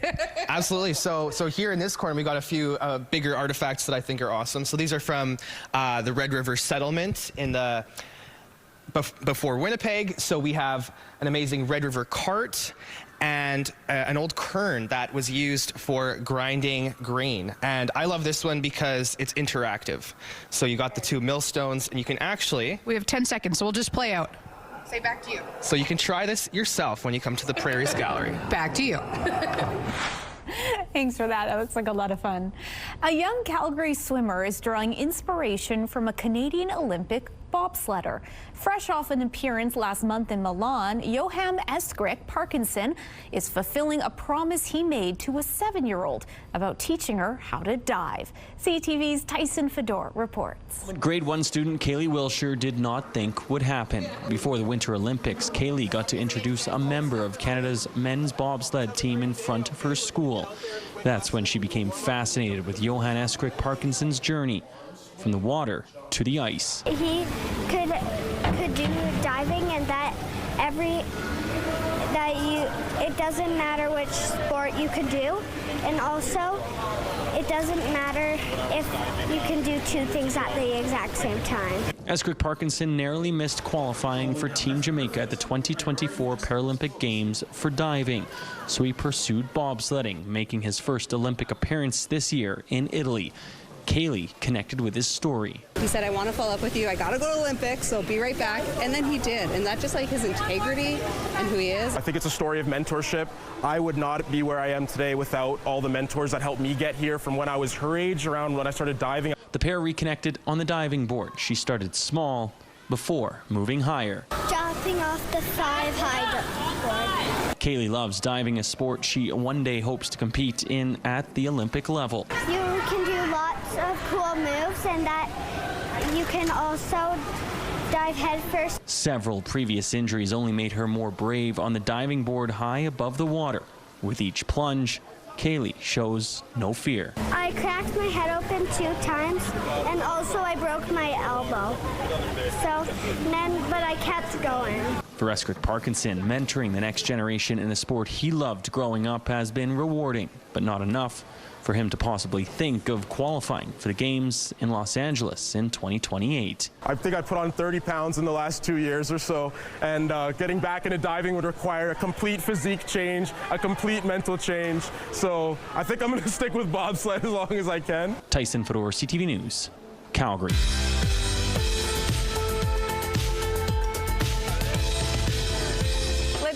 Celebrating a milestone today. Happy 6th birthday, Skyla. Love Mom, Dad, Brody, Roman, and Grandma. Happiest 21st birthday, Vea. Love Mom and Riel, Kendon, Cohen, and all your family. Happy 29th birthday, Cassandra. Love Nicholas, Lisa, Ricky, Cohen, Harper, Dale, and Lori, who all wish you a wonderful year. And happy 79th birthday to amazing mother Diana. Love always from your daughters, grandchildren, family, and friends. To submit your milestone, visit our website, ctvnewswinnipeg.ca, and fill out the form at least 2 days in advance. It's also going to enter you into our monthly contest for a chance to win a $100 gift certificate to Party Stuff. Milestones is brought to you by Party Stuff, Winnipeg's balloon headquarters with 3 locations.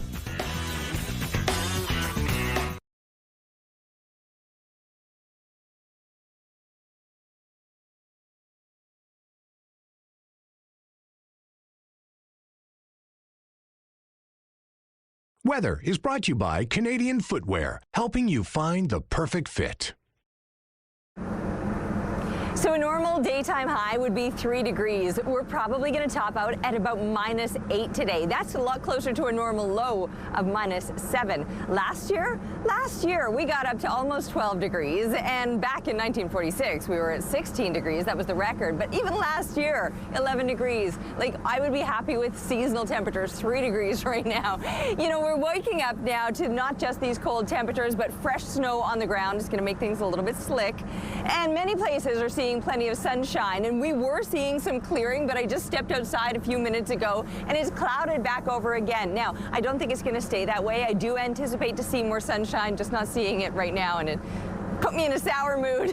Okay, -12 at the moment. North winds, they're 30 kilometers per hour. The pressure rising and the humidity sitting at 65%. I always say this time of year is a real struggle, especially on the days like today. The days that we get the plus digit or above seasonal temperatures and the sunshine and that little hope that spring is just around the corner.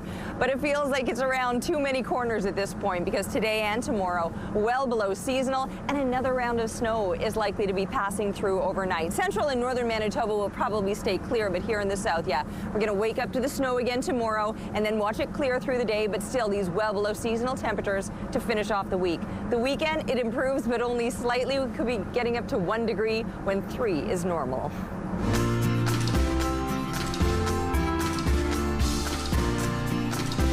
A number of Manitoba restaurants are serving up a hearty bowlful in honor of Stone Soup Week. The annual fundraiser offers up delicious signature soups, with proceeds helping to fill the bellies of local kids in need. Joining me now to share more about this is Tegan McNiven with the Child Nutrition Council of Manitoba. Tegan, good morning. Thanks so much for being with us. Good morning. Thanks for having me. So as mentioned, Stone Soup Week is back for another helping. People love this event. Tell us what it's all about. Well, we're super excited to be doing this another year. It's our 14th year. And Stone Soup, it's a province-wide event where restaurants all around Manitoba create a signature soup and donate $1 for each bowl sold to Child Nutrition Council of Manitoba. A very worthy cause indeed. Before we talk about how proceeds will help, what restaurants are participating? Because we have some amazing local businesses that have lent their time and expertise to this. Well, we've had 46 restaurants jump in to participate this year, which is just a fantastic number. You can take a look at the listing on our website at childnutritioncouncil.com. We have restaurants all the way from Flin Flon to Steinbach. We've got a restaurant in Rosenort. I encourage you to take a look, because there's a lot of soup to be had this week. Yeah, too many to name, I'm sure. As mentioned, each bowl comes with the side of philanthropy, of a good cause. So tell us exactly how proceeds will be used. Well, the council has been working with school food programs since 2001. This year, we support over 400 school food programs across the province, and they provide access to a variety of nutritious foods for students daily. So we help support those programs, and they're accessed by nearly 80,000 students each day from kindergarten to grade 12. So it makes quite an impact. I imagine, too, this money is much needed now more than ever, because running a school nutrition program quite expensive, especially given the rising cost of food. That's right. And another benefit to that is that the school food programs offer an opportunity for students to have an access to a variety of foods that they may not otherwise have had access to. And they have a really positive impact on education and health outcomes as well. Yeah, it's very important to be learning with a full stomach. So for those watching out there, just give us a sense of when this will be running and how folks can take part. So folks can take part by taking a look to see where their closest participating restaurant is. Get out there, have a bowl of soup. You can post on social media if that's your thing. We're also running a 50-50 raffle with an amazing early bird prize before we draw for the funds. I think it's just over $14,000 at the moment, or you can win a trip for 2 to Churchill and a beluga dream whale tour. We're doing that draw on Friday. And get out there, take take a look at our website, have some conversations with the folks around you, and spread awareness. That's what it's all about. And it's still soup season out there. It's always soup season in my eyes. And Deacon, just curious, how much money has this event raised in the past? Do you have those numbers available? Last year we were just shy of 50,000, and this year we're trying to match that or exceed that amount. So any way that you can support, we really appreciate it. Well, Manitobans are generous, so we'll put that call out. Again, Stone Soup Week, we're going to have more details on our website as well, and log on to find out all those wonderful restaurants participating. Tegan, thanks again for joining us, and best of luck with Stone Soup Week. Thank you so much. Community Connection is brought to you by Mr. Reuter Plumbing. Born to be a hero, trained to be a plumber. Hey there, welcome inside the Sports Center newsroom. Lindsay Hamilton with your must-see moment from Wednesday. We are taking a trip to Indiana for this one. It's the Lakers visiting the Pacers, and in the second quarter, LeBron James takes it all by himself, and look at this, throwing it down with authority while getting fouled.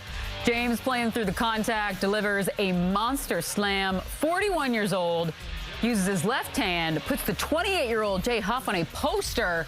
Definitely worthy of your must-see moment. Meanwhile, today on TSN, you can see March Madness when the Sweet 16 tips off. Coverage begins 7 Eastern, 4 p.m. Pacific. That's all for now from the Sports Center newsroom. Have a fantastic day.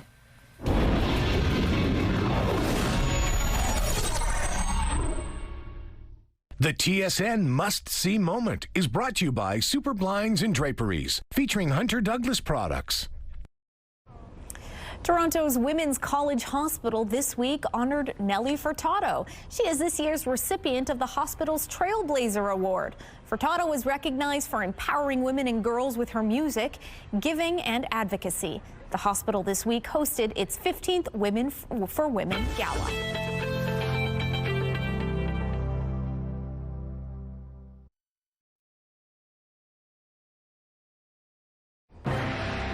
It is Thursday, March 26th. A Winnipeg councilor faces charges. Mayor Gillingham is encouraging Russ Wyatt to step aside during an assault investigation. Hailed as heroes, passengers from the Air Canada plane that crashed in New York say quick action by the pilots who perished saved many lives. And mixed signals. President Trump claims Iran is at the negotiations table, while Tehran says that's not what's happening at all. Your Morning Winnipeg starts right now.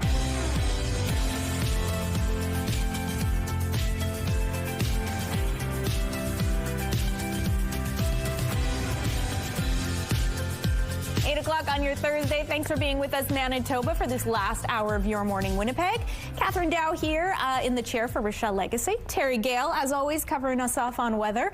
We've got a lot going on in the last hour, including a really cool event we're going to be learning about. It's called Brazil Before Bossa. Do you like Bossa Nova, Terry? Oh my goodness, it's the best, love it. Right? Yeah. So this event, if you're like me, hating the weather, it kind of invites you to take a trip without a passport to Brazil. It's got Brazilian music, food, culture, details on that, plus a performance coming up later on this hour. But yes, I'd like to hop on a plane, Terry. It's awful outside. I know. This is the kind of weather that makes us wonder, why do we live here after all? Actually, I feel like maybe that's more like January when we're dealing with, minus 45. But still, these long, lingering springs that don't feel at all like spring are certainly, I think, some of the worst of what Winnipeg has to offer. But we'll grin and bear it and get through because we're a hardy bunch. It's minus 12 right now, and it feels like minus 22 with those north winds 30 kilometers per hour. The pressure rising, the humidity sitting at 65%. It's just, we hope so hard, right? And we hang all of our hopes on the nicer weather, thinking it's just going to get so beautiful. We get teased with the plus-digit temperatures, and then suddenly we get smacked back down with the flurries, and that's what we dealt with last night. There are the lingering clouds on the satellite image, clear through central and northern Manitoba, but don't think that that's an improvement by any means because it's been so incredibly cold, and you're waking up to wind chill values that are pushing you into the minus 40s across northern Manitoba, actual temperatures starting in the minus 30s for some.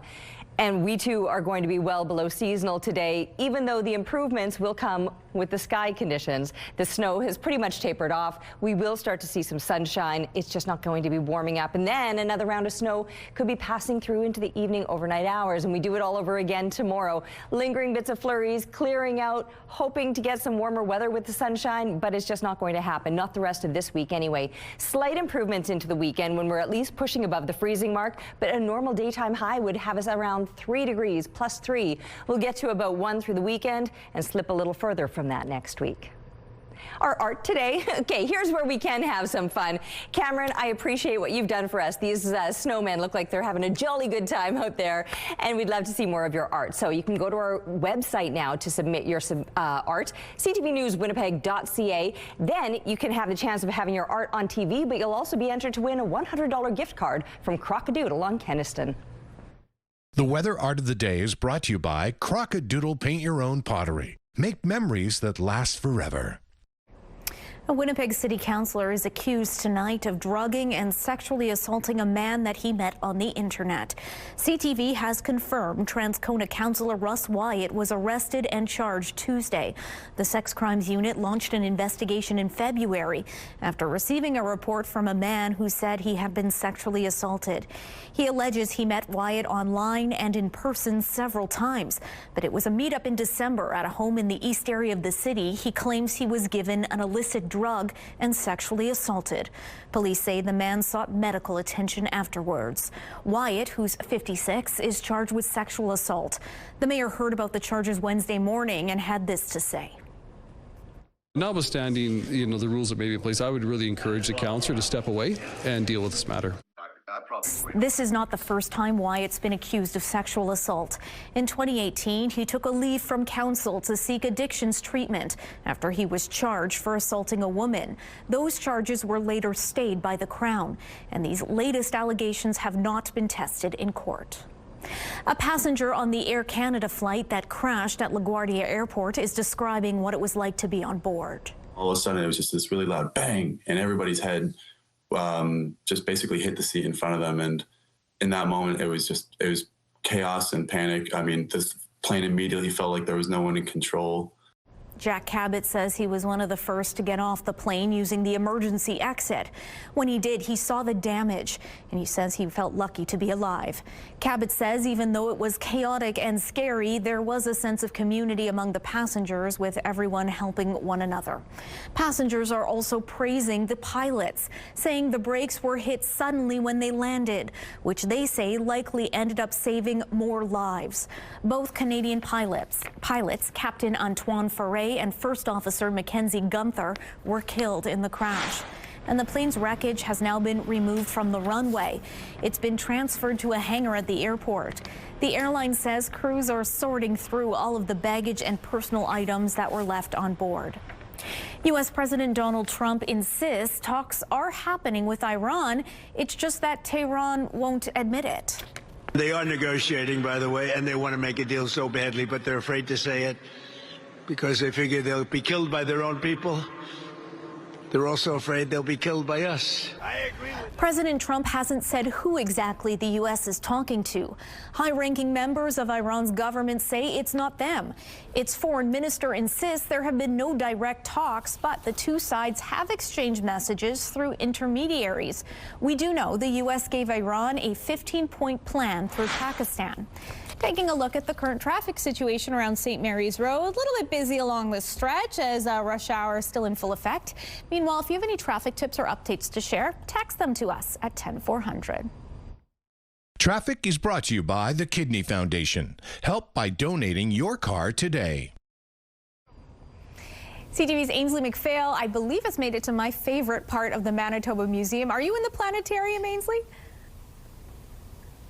We absolutely are. I haven't been to a show yet. I gotta go to a matinee or something. And I understand why it's your favorite part. Just want to sit and look up. Spring break coming up very soon. What can people expect, Scott Young?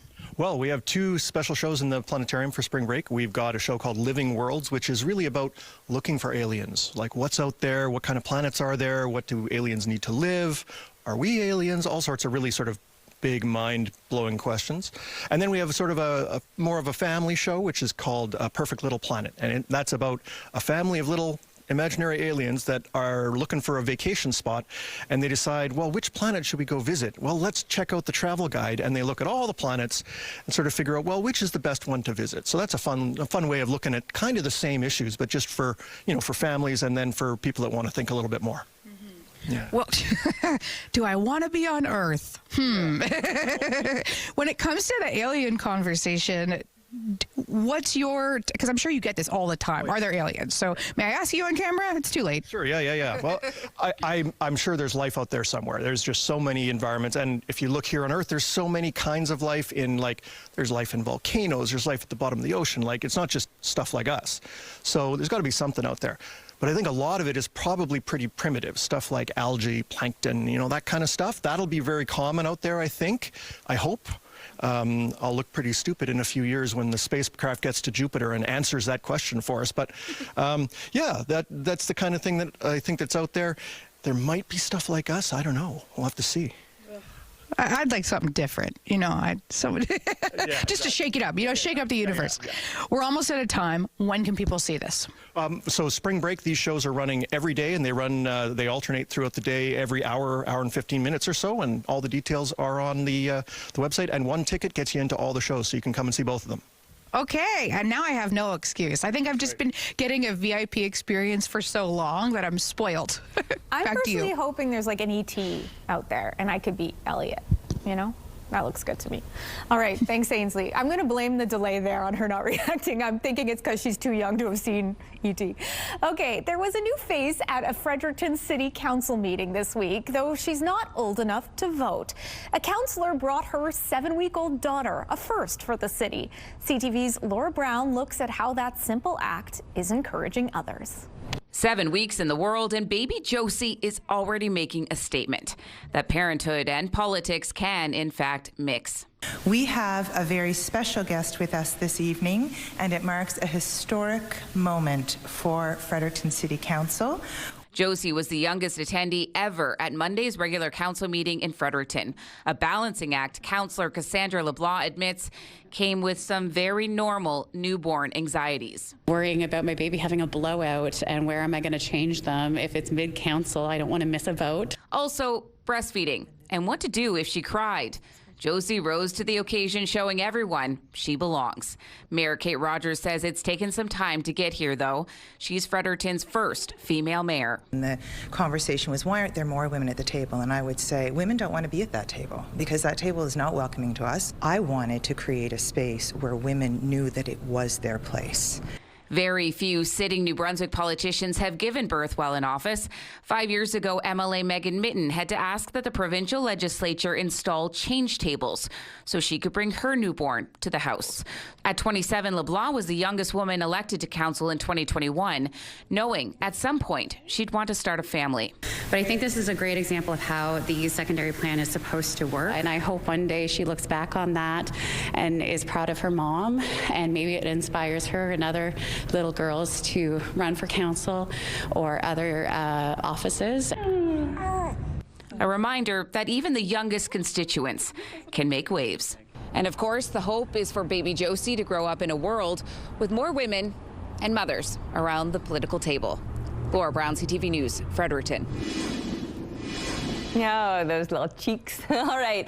Out there this morning, we're looking right now through the CTV Live Eye, brought to you by Bathfitter, exclusive home of the PermaFit solution. And you're seeing a few extra clouds, perhaps more clouds than you'd like.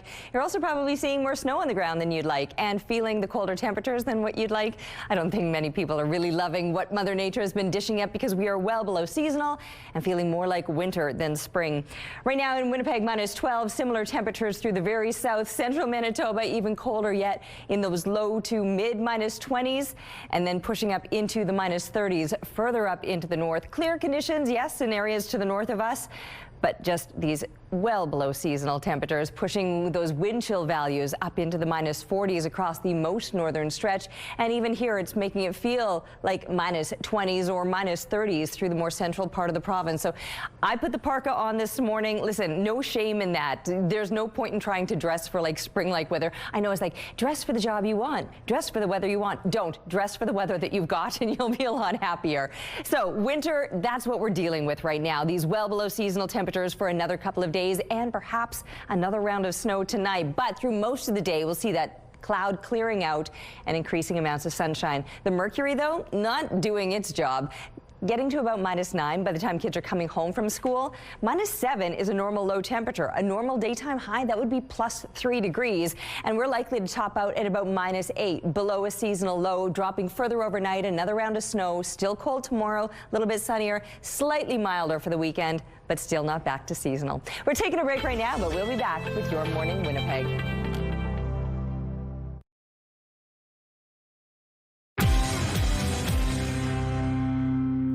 Oil is up, markets are down over what some fear may be undue optimism over a potential deal to end the war in Iran. G7 foreign ministers are meeting in France, and Monday, for the first time in 50 years, G7 energy and finance ministers, along with central bankers, will gather to discuss the situation in the Middle East. Representatives from the 3 territories say the need to improve their aging electricity grids has reached a critical level, requiring billions of dollars from the federal government to update. In some cases, simply keep the lights on. During a week in December when the temperature hit -50, Whitehorse saw industrial customers go dark and officials having to decide who might be next. Vacation home prices are expected to grow this year, despite concerns about the economy and global turmoil putting a damper on demand in some parts of the country. A report released Thursday by Royal LePage forecasts the median price of a single-family home in Canada's so-called recreational regions to rise 4% year over year to $604,000. BC is the most expensive at more than $1 million. Those are your morning business headlines. For B&M Bloomberg, I'm Roger Peterson.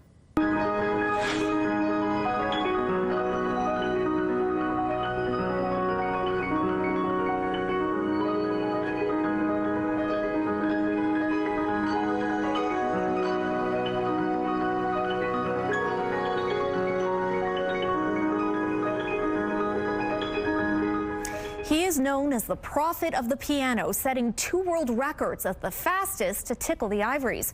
And it turns out the maestro himself is from Winnipeg, and he's getting ready to perform a homecoming concert coming up in a few days. And he joins me now in studio, with us now via Zoom to tell us more. Lubomir Melnik, welcome to the show. Thank you so much for being with us. Thank you. It's great to be here. You have had an incredible career, and you are a true musical innovator. Tell me, how did this all begin for you? Well, it all began actually in Paris 50 years ago, and I was playing at the phenomenal classes of Caroline Carlson, the étoile of the Paris Opera, ballet, a modern ballet, and so this was at the time of Merce Cunningham, John Cage, and all these other people, and it was a huge explosion of musical thinking and philosophies, and so it was this this idea of transcending the boundaries between performing music and actually making something divine, sort of taking elements from other cultures and other philosophies, including martial arts. And this developed into this technique, which was became a whole new world of the piano. It's not just the music sounds like piano music, but it's really a whole new world. It's a very beautiful world based on the sound of the piano. And that technique is called continuous music. It's hard to describe. You did a great job of that, but when you see it, it's incredible. And it led you to set some world records. Tell me about that. It was basically through Tai Chi, where I was. Something did happen. It was a combination. The actual performance of continuous music demands a specific energy that is actually flowing through the body. It's not that you acquire the music makes the energy happen in your body, and this. It's a union between the piano and the pianist, and so it's very similar to the union of the sword and the hand of the masters.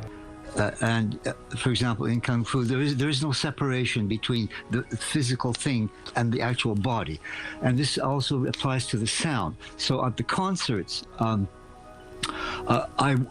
Especially this one in Winnipeg, which is so special. It's going to be such a close sound between the audience and the piano. So I think it's going to be quite a beautiful, a wonderful event for people to experience, to hear.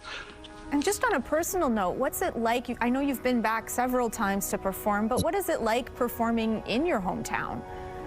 It's always very special and very beautiful. I grew up here in this city, and though I live in Europe now and have lived in Europe for 50 years, it's still, in a sense, it feels like home. And I'm very pleased that, especially here at this concert on the North Street, people will have perhaps a once-in-a-lifetime experience of the real sound of the piano, which I developed in the sense that I expose the sound of the piano in my performance. And so the people are sitting like 4 meters from the piano. This is a sound that you will never get. It's not like playing Mozart, or you can play Mozart and Bach, etc., but you're not going to get the sound that continuous music creates. So they're going to experience more sound than a symphony orchestra. Well, the grand piano is an amazing thing, and so it feels this is one of the few places in the world where I can do this. So Winnipeg is quite special. We're very lucky to have you coming indeed. Well, thank you so much for joining us, and we will have more information on our website. Thanks again, Maestro. Thanks, sir. Thank you. Oh, it is cold, it is gray, it looks like winter. I have a bad attitude. I know it's not going to get any better until I change my mindset, but honestly, this is not what we wanted to wake up to this morning. Fresh snow on the ground, it fell all night long, and these well below seasonal temperatures. Minus 12 right now, feels like minus 22, and the winds, ugh. We're gusting to 40 kilometers per hour out of the north. The pressure rising, the humidity sitting at 64%. At least if these clouds cleared out, it would look a little bit brighter. It should. The clouds are expected to move on out of the way, but it's still going to be cold, even with the sunshine returning. But at least maybe the sunshine will put me in a better mood. Like I'm dependent on the weather for my moods.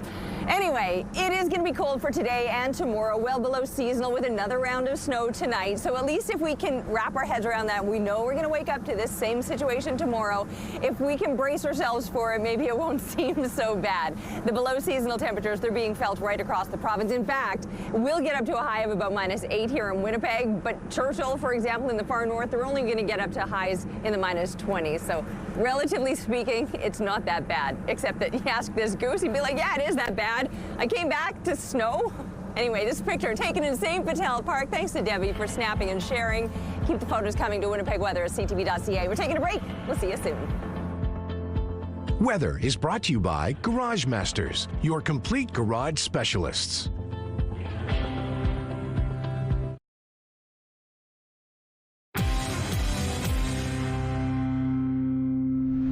Hippity-hoppity Easter is on its way to help get us ready for the holiday. Sherry French joining us this morning. Good morning, Sherry. How are you doing? Good morning, and I've got the bunnies covered today. So, because you can't do Easter without the bunnies, right? Especially the solid milk chocolate bunnies from Purdy's Chocolatier. I'm keeping this one for myself because we know that Easter is all about family. My girls are both coming home this Easter, and those shared moments of joy, and Purdy's Chocolatier believes that these moments deserve the very best. So Canadians have loved the indulgent taste for decades, and their Easter collection, as you can see, I promise you something for everyone. So if you've got little ones and you're having a backyard egg hunt, they've got so many great eggs. I love these milk chocolate ones. And then if you're looking for a beautifully crafted gift basket, they have some that are actually ready to go, or you can make some like I'll be making for my big girls as well as my husband this year. So make your Easter traditions a little sweeter this year. Shop their full collection at your local Purdy's store or at purdys.com. Yeah, you absolutely can fill that basket with without the chocolate. But as you mentioned, if you're going to be filling your own basket, you can add things that aren't chocolate, perhaps, if you want a little extra treat. Yes, a staple since my girls were little is always Roots, because you know what? The high quality, and it lasts and lasts through kid after kid. But Roots makes Easter basket gifting both effortless and cozy with high quality essentials that feel special today, but I love last well beyond the season. So I've got several pieces from the brand new Roots Athletic Department collection just dropped earlier this month. And this collection actually connects the past with the present through timeless sports-inspired styles. So you can see I'm wearing the beautiful Bowen cardigan. I will be wearing this on Easter Sunday. I got my husband the men's athletic department hoodie. And then for my girls, they've got the athletic department caps as well. I love this athletic department, this beautiful polo that I've got both of them. So head to your local Roots store or Roots.com. Also, get those socks for the baskets, too. Oh, fun. Your blue cardigan is such a perfect color for spring and for the season. I think I'm festive. But also, I'm going to show off my Saskatchewan roots and say, you called it a hoodie. We called it a bunny hug. And so how perfect for Easter to have I didn't know that. There So you taught me something today. Well, you're going to teach me something because apparently you've got a baking hack. Yeah, so I can't be the only one. I'm ready to bake, and it says softened butter. And you don't have softened butter. Do not put it in your microwave. That is not the way to do it. Easy hack. Get your kettle boiling, hot water into an actual glass, let it sit there and warm up. Dump the water out, and whether you've got a stick or a bigger brick, you can even use a glass bowl. You're going to cover it for about 10 minutes. And then what's going to happen? You are going to get the softest butter without microwaving anything. Oh, so cool. My goodness. That is it works, I brilliant promise hack. you. I've been there before, softened butter, and it's like a brick. So I will be employing that hack sometime when I'm desperate for those cookies and my butter is just too hard. Thanks so much for joining us. Happy Easter, Sherry. Happy Easter to you, too. It's not feeling much like spring, I'll tell you that. Looking out on Main and Broadway, traffic crawling with activity. Looks like it's a bit of a slow go out there. We're going to take a break. More on the other side here on Your Morning Winnipeg.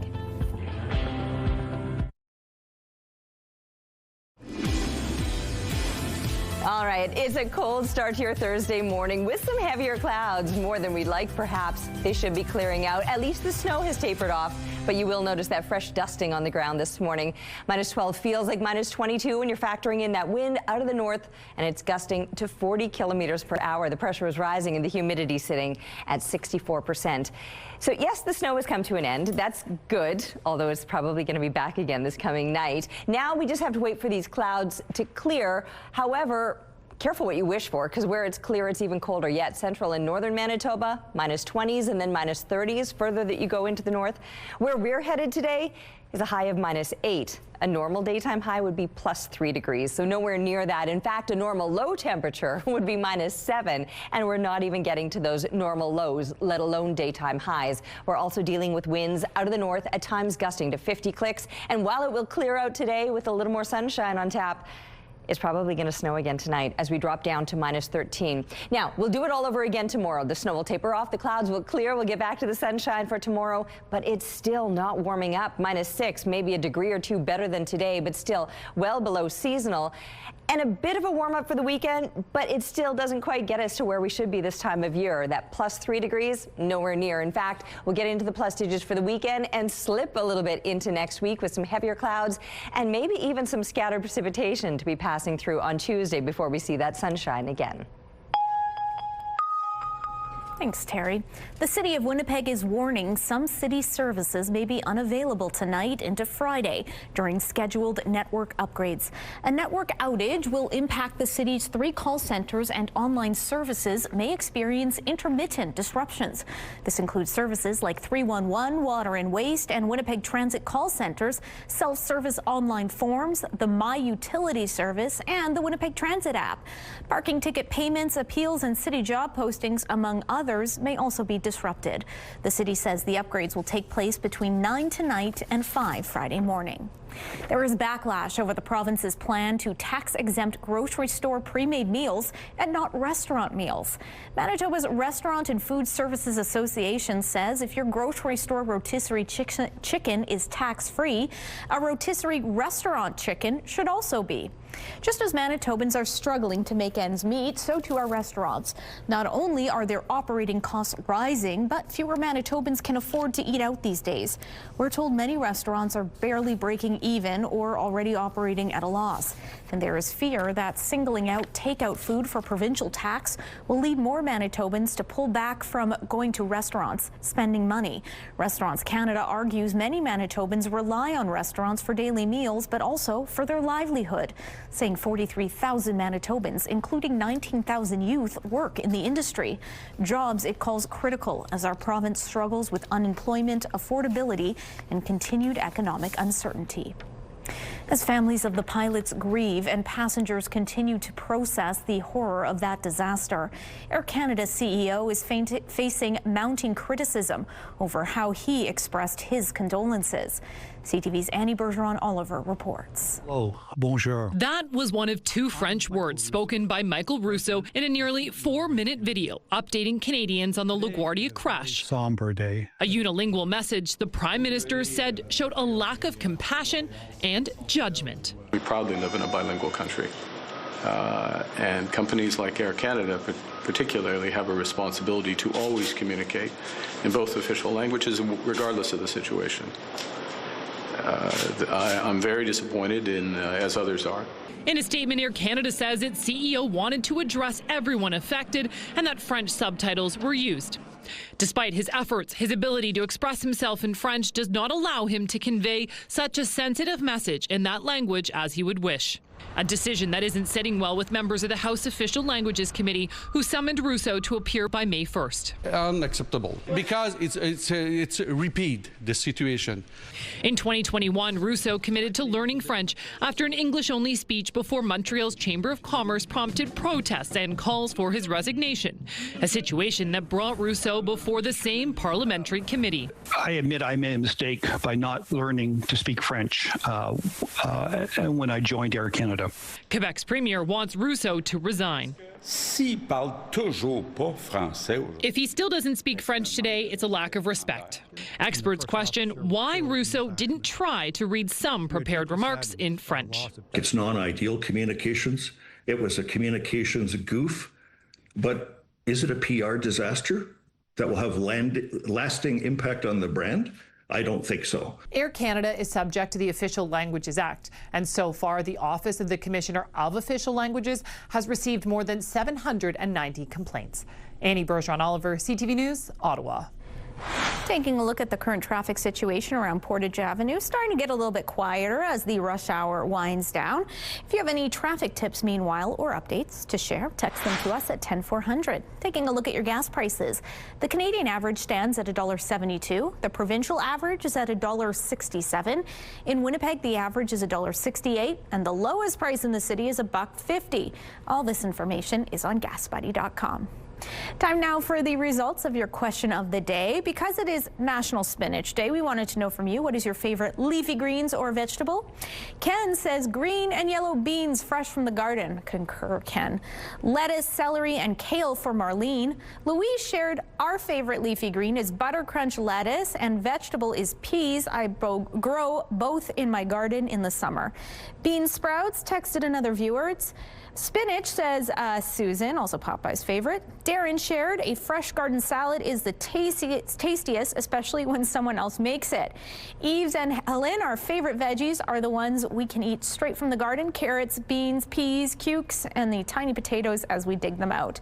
Kelly's favorite vegetable is steamed spinach with butter and dill sprinkled on top. And Sandy says, I'm a pitiful leafy greens eater. My fave veg is my own garden carrots with a smidge of brown butter and butter. Thanks for your responses.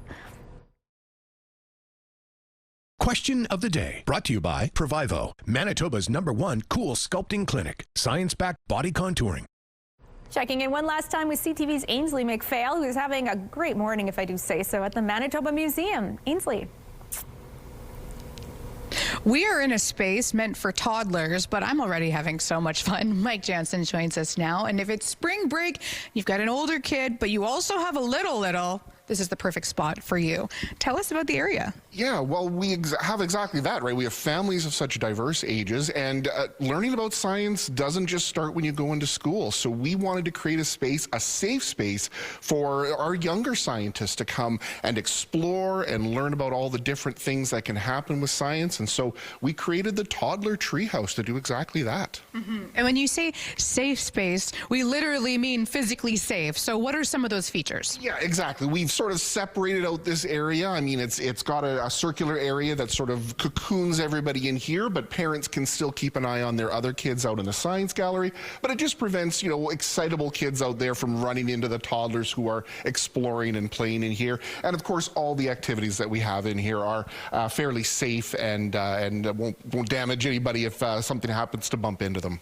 Well, look, you know the terrible too is as soon as you put them down, they go running. It's good to have a little dome to lock them on in here. Exactly. When it comes to the scientific element, at that age, what are they connecting to? Things like colors? Yeah, they're looking for patterns. They're starting to recognize patterns and understand that patterns help them in their daily lives. So this area is about having all sorts of different colors. We've got our miniature light bright over here, which is sort of a miniature version of the bigger light bright we've got on the main gallery, so they can experiment with colors. We've got these building blocks so they can learn a little bit about structures and of course the force of gravity. And the beautiful thing is they can build it up and then without any worry they can just knock it right down again and be able to just start all over and recreate the whole process all over again. And that's the whole point of this area, is just learning how things work.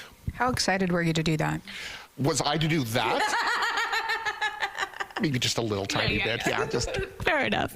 Spring break programming all next week.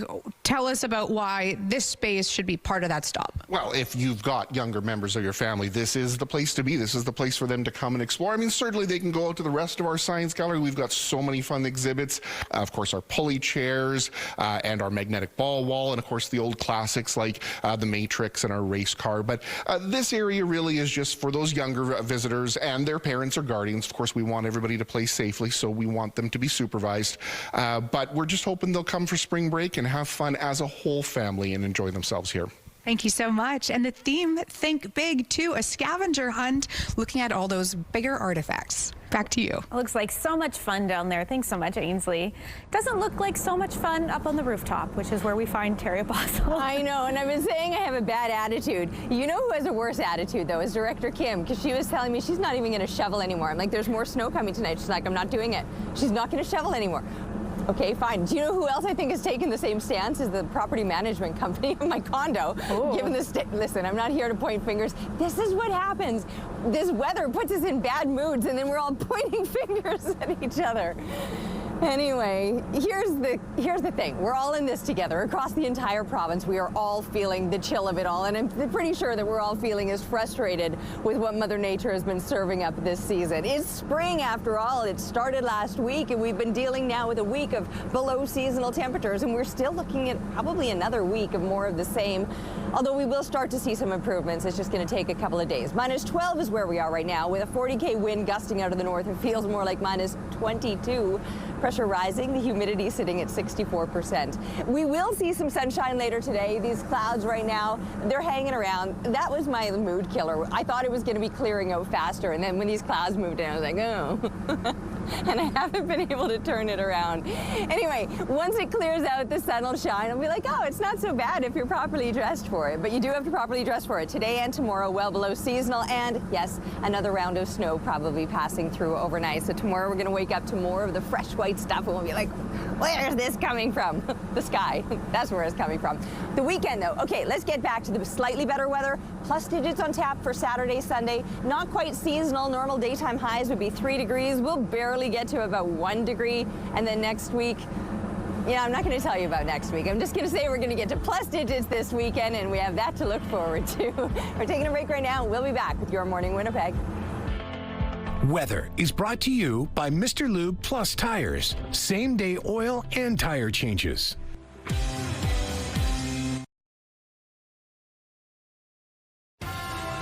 Have a news tip? When you see news happening, let CTV News Winnipeg know. Text your tips, pictures, and videos to 10400. That's 10400. Message and data rates may apply. Looking for inspiration on your home projects? Your Morning Winnipeg has a contest that could help. The Winnipeg Home and Garden Show runs April 9th to the 12th at the RBC Convention Centre. And we've got a few prizes to give away. One grand prize winner will walk away with a $1,000 gift card, 4 tickets to the show with VIP seating and a meet and greet with Brian Baumler. There's also 2 prizes of $500 gift cards with tickets to be won. To enter, head to the contest page on our website, ctvwinnipeg.ca. Don't forget to enter the keyword garden. Good luck. A new documentary is taking viewers behind the scenes of an iconic moment in wildlife filmmaking. I remember the first time I met mountain gorillas. We found a group of females and juveniles in a small clearing, and to my astonishment, they allowed me to approach. A gorilla story features Sir David Attenborough reflecting on his encounter with a young gorilla, Pablo, in 1976, and how his direct descendants are doing today. One of his most well-known moments on any show was when Pablo cozied up with Attenborough along with his companions and tried to take off his shoes. That famous encounter is retold along with the story of Pablo's family still in Rwanda's Volcanoes National Park. It starts streaming April 17th. A special evening of music and dance can take you on a journey to Brazil. Best part is you don't even need your passport. It'll include traditional Brazilian music, food, and culture. The event is called Brazil Before Bossa, and it's happening at the West End Cultural Center coming up on Saturday. Joining us now are the performers Amber Epp and Emmanuel Ba. Good morning to both of you. Thanks for being with us. Morning. Thanks for having us. So this is a cool partnership. Amber, you are a Mennonite from Steinbach, correct? That's and Emmanuel, right. You're a guitarist from Brazil, is that right? How did this all come about? Yeah, well, we met sort of by accident. I had a gig with another guitarist, and he couldn't make it, and he said, I'm going to send you someone I think you're going to like playing together. And so we met 5 minutes before we started playing, and we had a great time, and we've been playing together ever since. And the chemistry was there, Emmanuel? You co-signed this? Yeah, obviously. So the event is called Brazil Before Bossa. What's it all about? What does that mean exactly? Well, that is, Bossa Nova is the most famous Brazilian music all over the world, and this event focuses on telling some of the background stories attached to the music and some of the politics involved with the music as well. All of that with the music. So it's music storytelling a little bit. I love it. And there's also going to be traditional food as well. What can people expect, and who's supplying the food? Yeah, so we I literally just looked up who sells Brazilian food in Winnipeg. Perfect. And we found this company called Villa Brazil Kitchen, and they're going to bring some of their authentic treats. And Emmanuel's going to tell us what they are. Yeah, they're going to have brigadeiros e empadinhas. Very nice, sweet and salty food as well. Yeah, like a mini empanada and like a fudge ball that is very famous from Brazil. I think also people with this weather right now are looking for an escape, and Brazil sounds pretty good, huh? Right? Yeah, you can warm up, get a hint of that tropical beach vibe without having to leave. Exactly. You don't have the budget for the vacation. Okay, we're going to give folks a little taste of what's to come. What are you going to be performing for us? Yeah, this song is called Wave. In Portuguese, it's called Vou Te Contar, and it's written by Antonio Carlos Jobim. He's the same guy that wrote The Girl from Ipanema. Wonderful. Yeah. Take it away.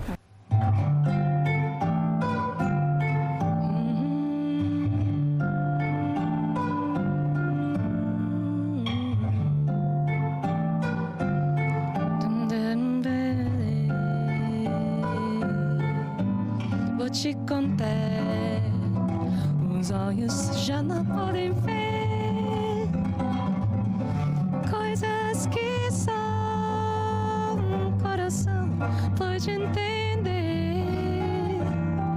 Fundamental é mesmo o amor, é impossível ser feliz sozinho.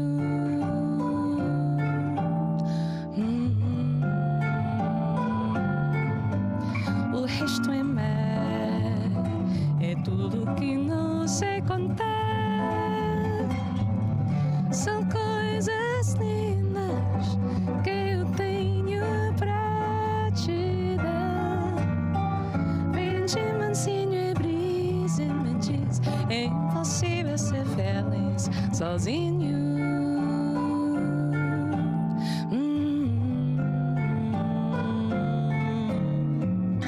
Da primeira vez era cidade.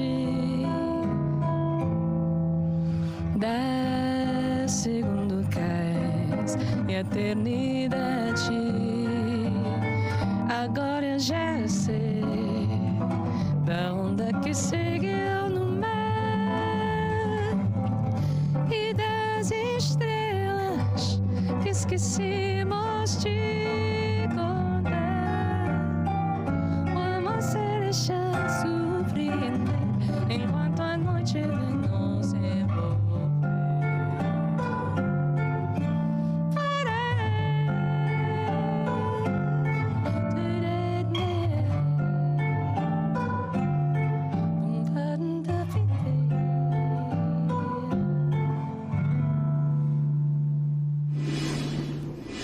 Oh, that's the escape that we all need right about now when we're dealing with these cold and below seasonal temperatures. It's -12, but it feels like -22 with the north winds gusting to 40 kilometers per hour. The pressure is rising and the humidity sitting at 64%. And we've got these heavier clouds still lingering. It's like, get out of here. We were hoping to see some sunshine. We saw brief bits of sunshine and then it clouded over again. These will be moving out. You can see it's really just Winnipeg where they're hovering. They've cleared out of the southwest, central and northern Manitoba clear. It's clear, but it's cold. And in fact, northern Manitoba is far worse. High -20s is where you're going to end up today. We'll at least get to about -8 with another round of snow passing through overnight. Tomorrow clearing out again, but only -6 is our expected high. +3 would be a normal daytime high. In fact, that's closer to seasonal lows of -7. The weekend, there it is, plus digits, but barely. And then next week, we can't even cling to those plus digits, falling off a little bit as we continue through the week. We're taking a break right now, but we'll be back with your Morning Winnipeg. Rooftop arrangements provided by Lacoste Garden Center. Salon services provided by Essentique Spa Salon. Okay, let's wrap things up with a couple videos of the day. We're going to kick things off with an online trend, and this one is for pasta lovers. Okay. Oh. Okay, let's see what's... What's going on? Are we deep frying pasta? Whoa! Whoa! Oh my God! Okay, so apparently if you put wheat pasta in oil, the dough instantly becomes steam, which forces the starch structure to expand. Is that a churro? Then to finish it off, add cinnamon sugar, Terry, which turn them into a sweet little chip. This is great timing because somebody at work made cinnamon toast and we're all like, our stomachs are rumbling, and this just made it worse. Yes, I want those churros. Okay, sticking with pasta. No strainer, no problem. This tennis racket as a pasta strainer. Okay. Wait for it. Wait for it. Director Kim says this is from the movie The Apartment. Important to know your history. All you need is a tennis racket. This guy shows off just how easy it is to plate pasta without a strainer, and getting flack from many people in the comment section about how much cheaper it would be for him to just get a strainer. Probably a lot more hygienic. Yeah. When was the last time that racket got cleaned? washed? I've never cleaned my racket. From the ball that bounces on the ground. Yeah, let's just not think about it too deeply. Okay, finally, from one jump scare to another. This cute pup's confusion over a worm on a sidewalk is garnering a lot of love online. So his name is Marley, and his reaction wraps up just about every emotion. Panic, surprise, confusion, and the comments don't disappoint. Alrighty, that's going to do it for us. Thanks for being with us. We'll see you tomorrow.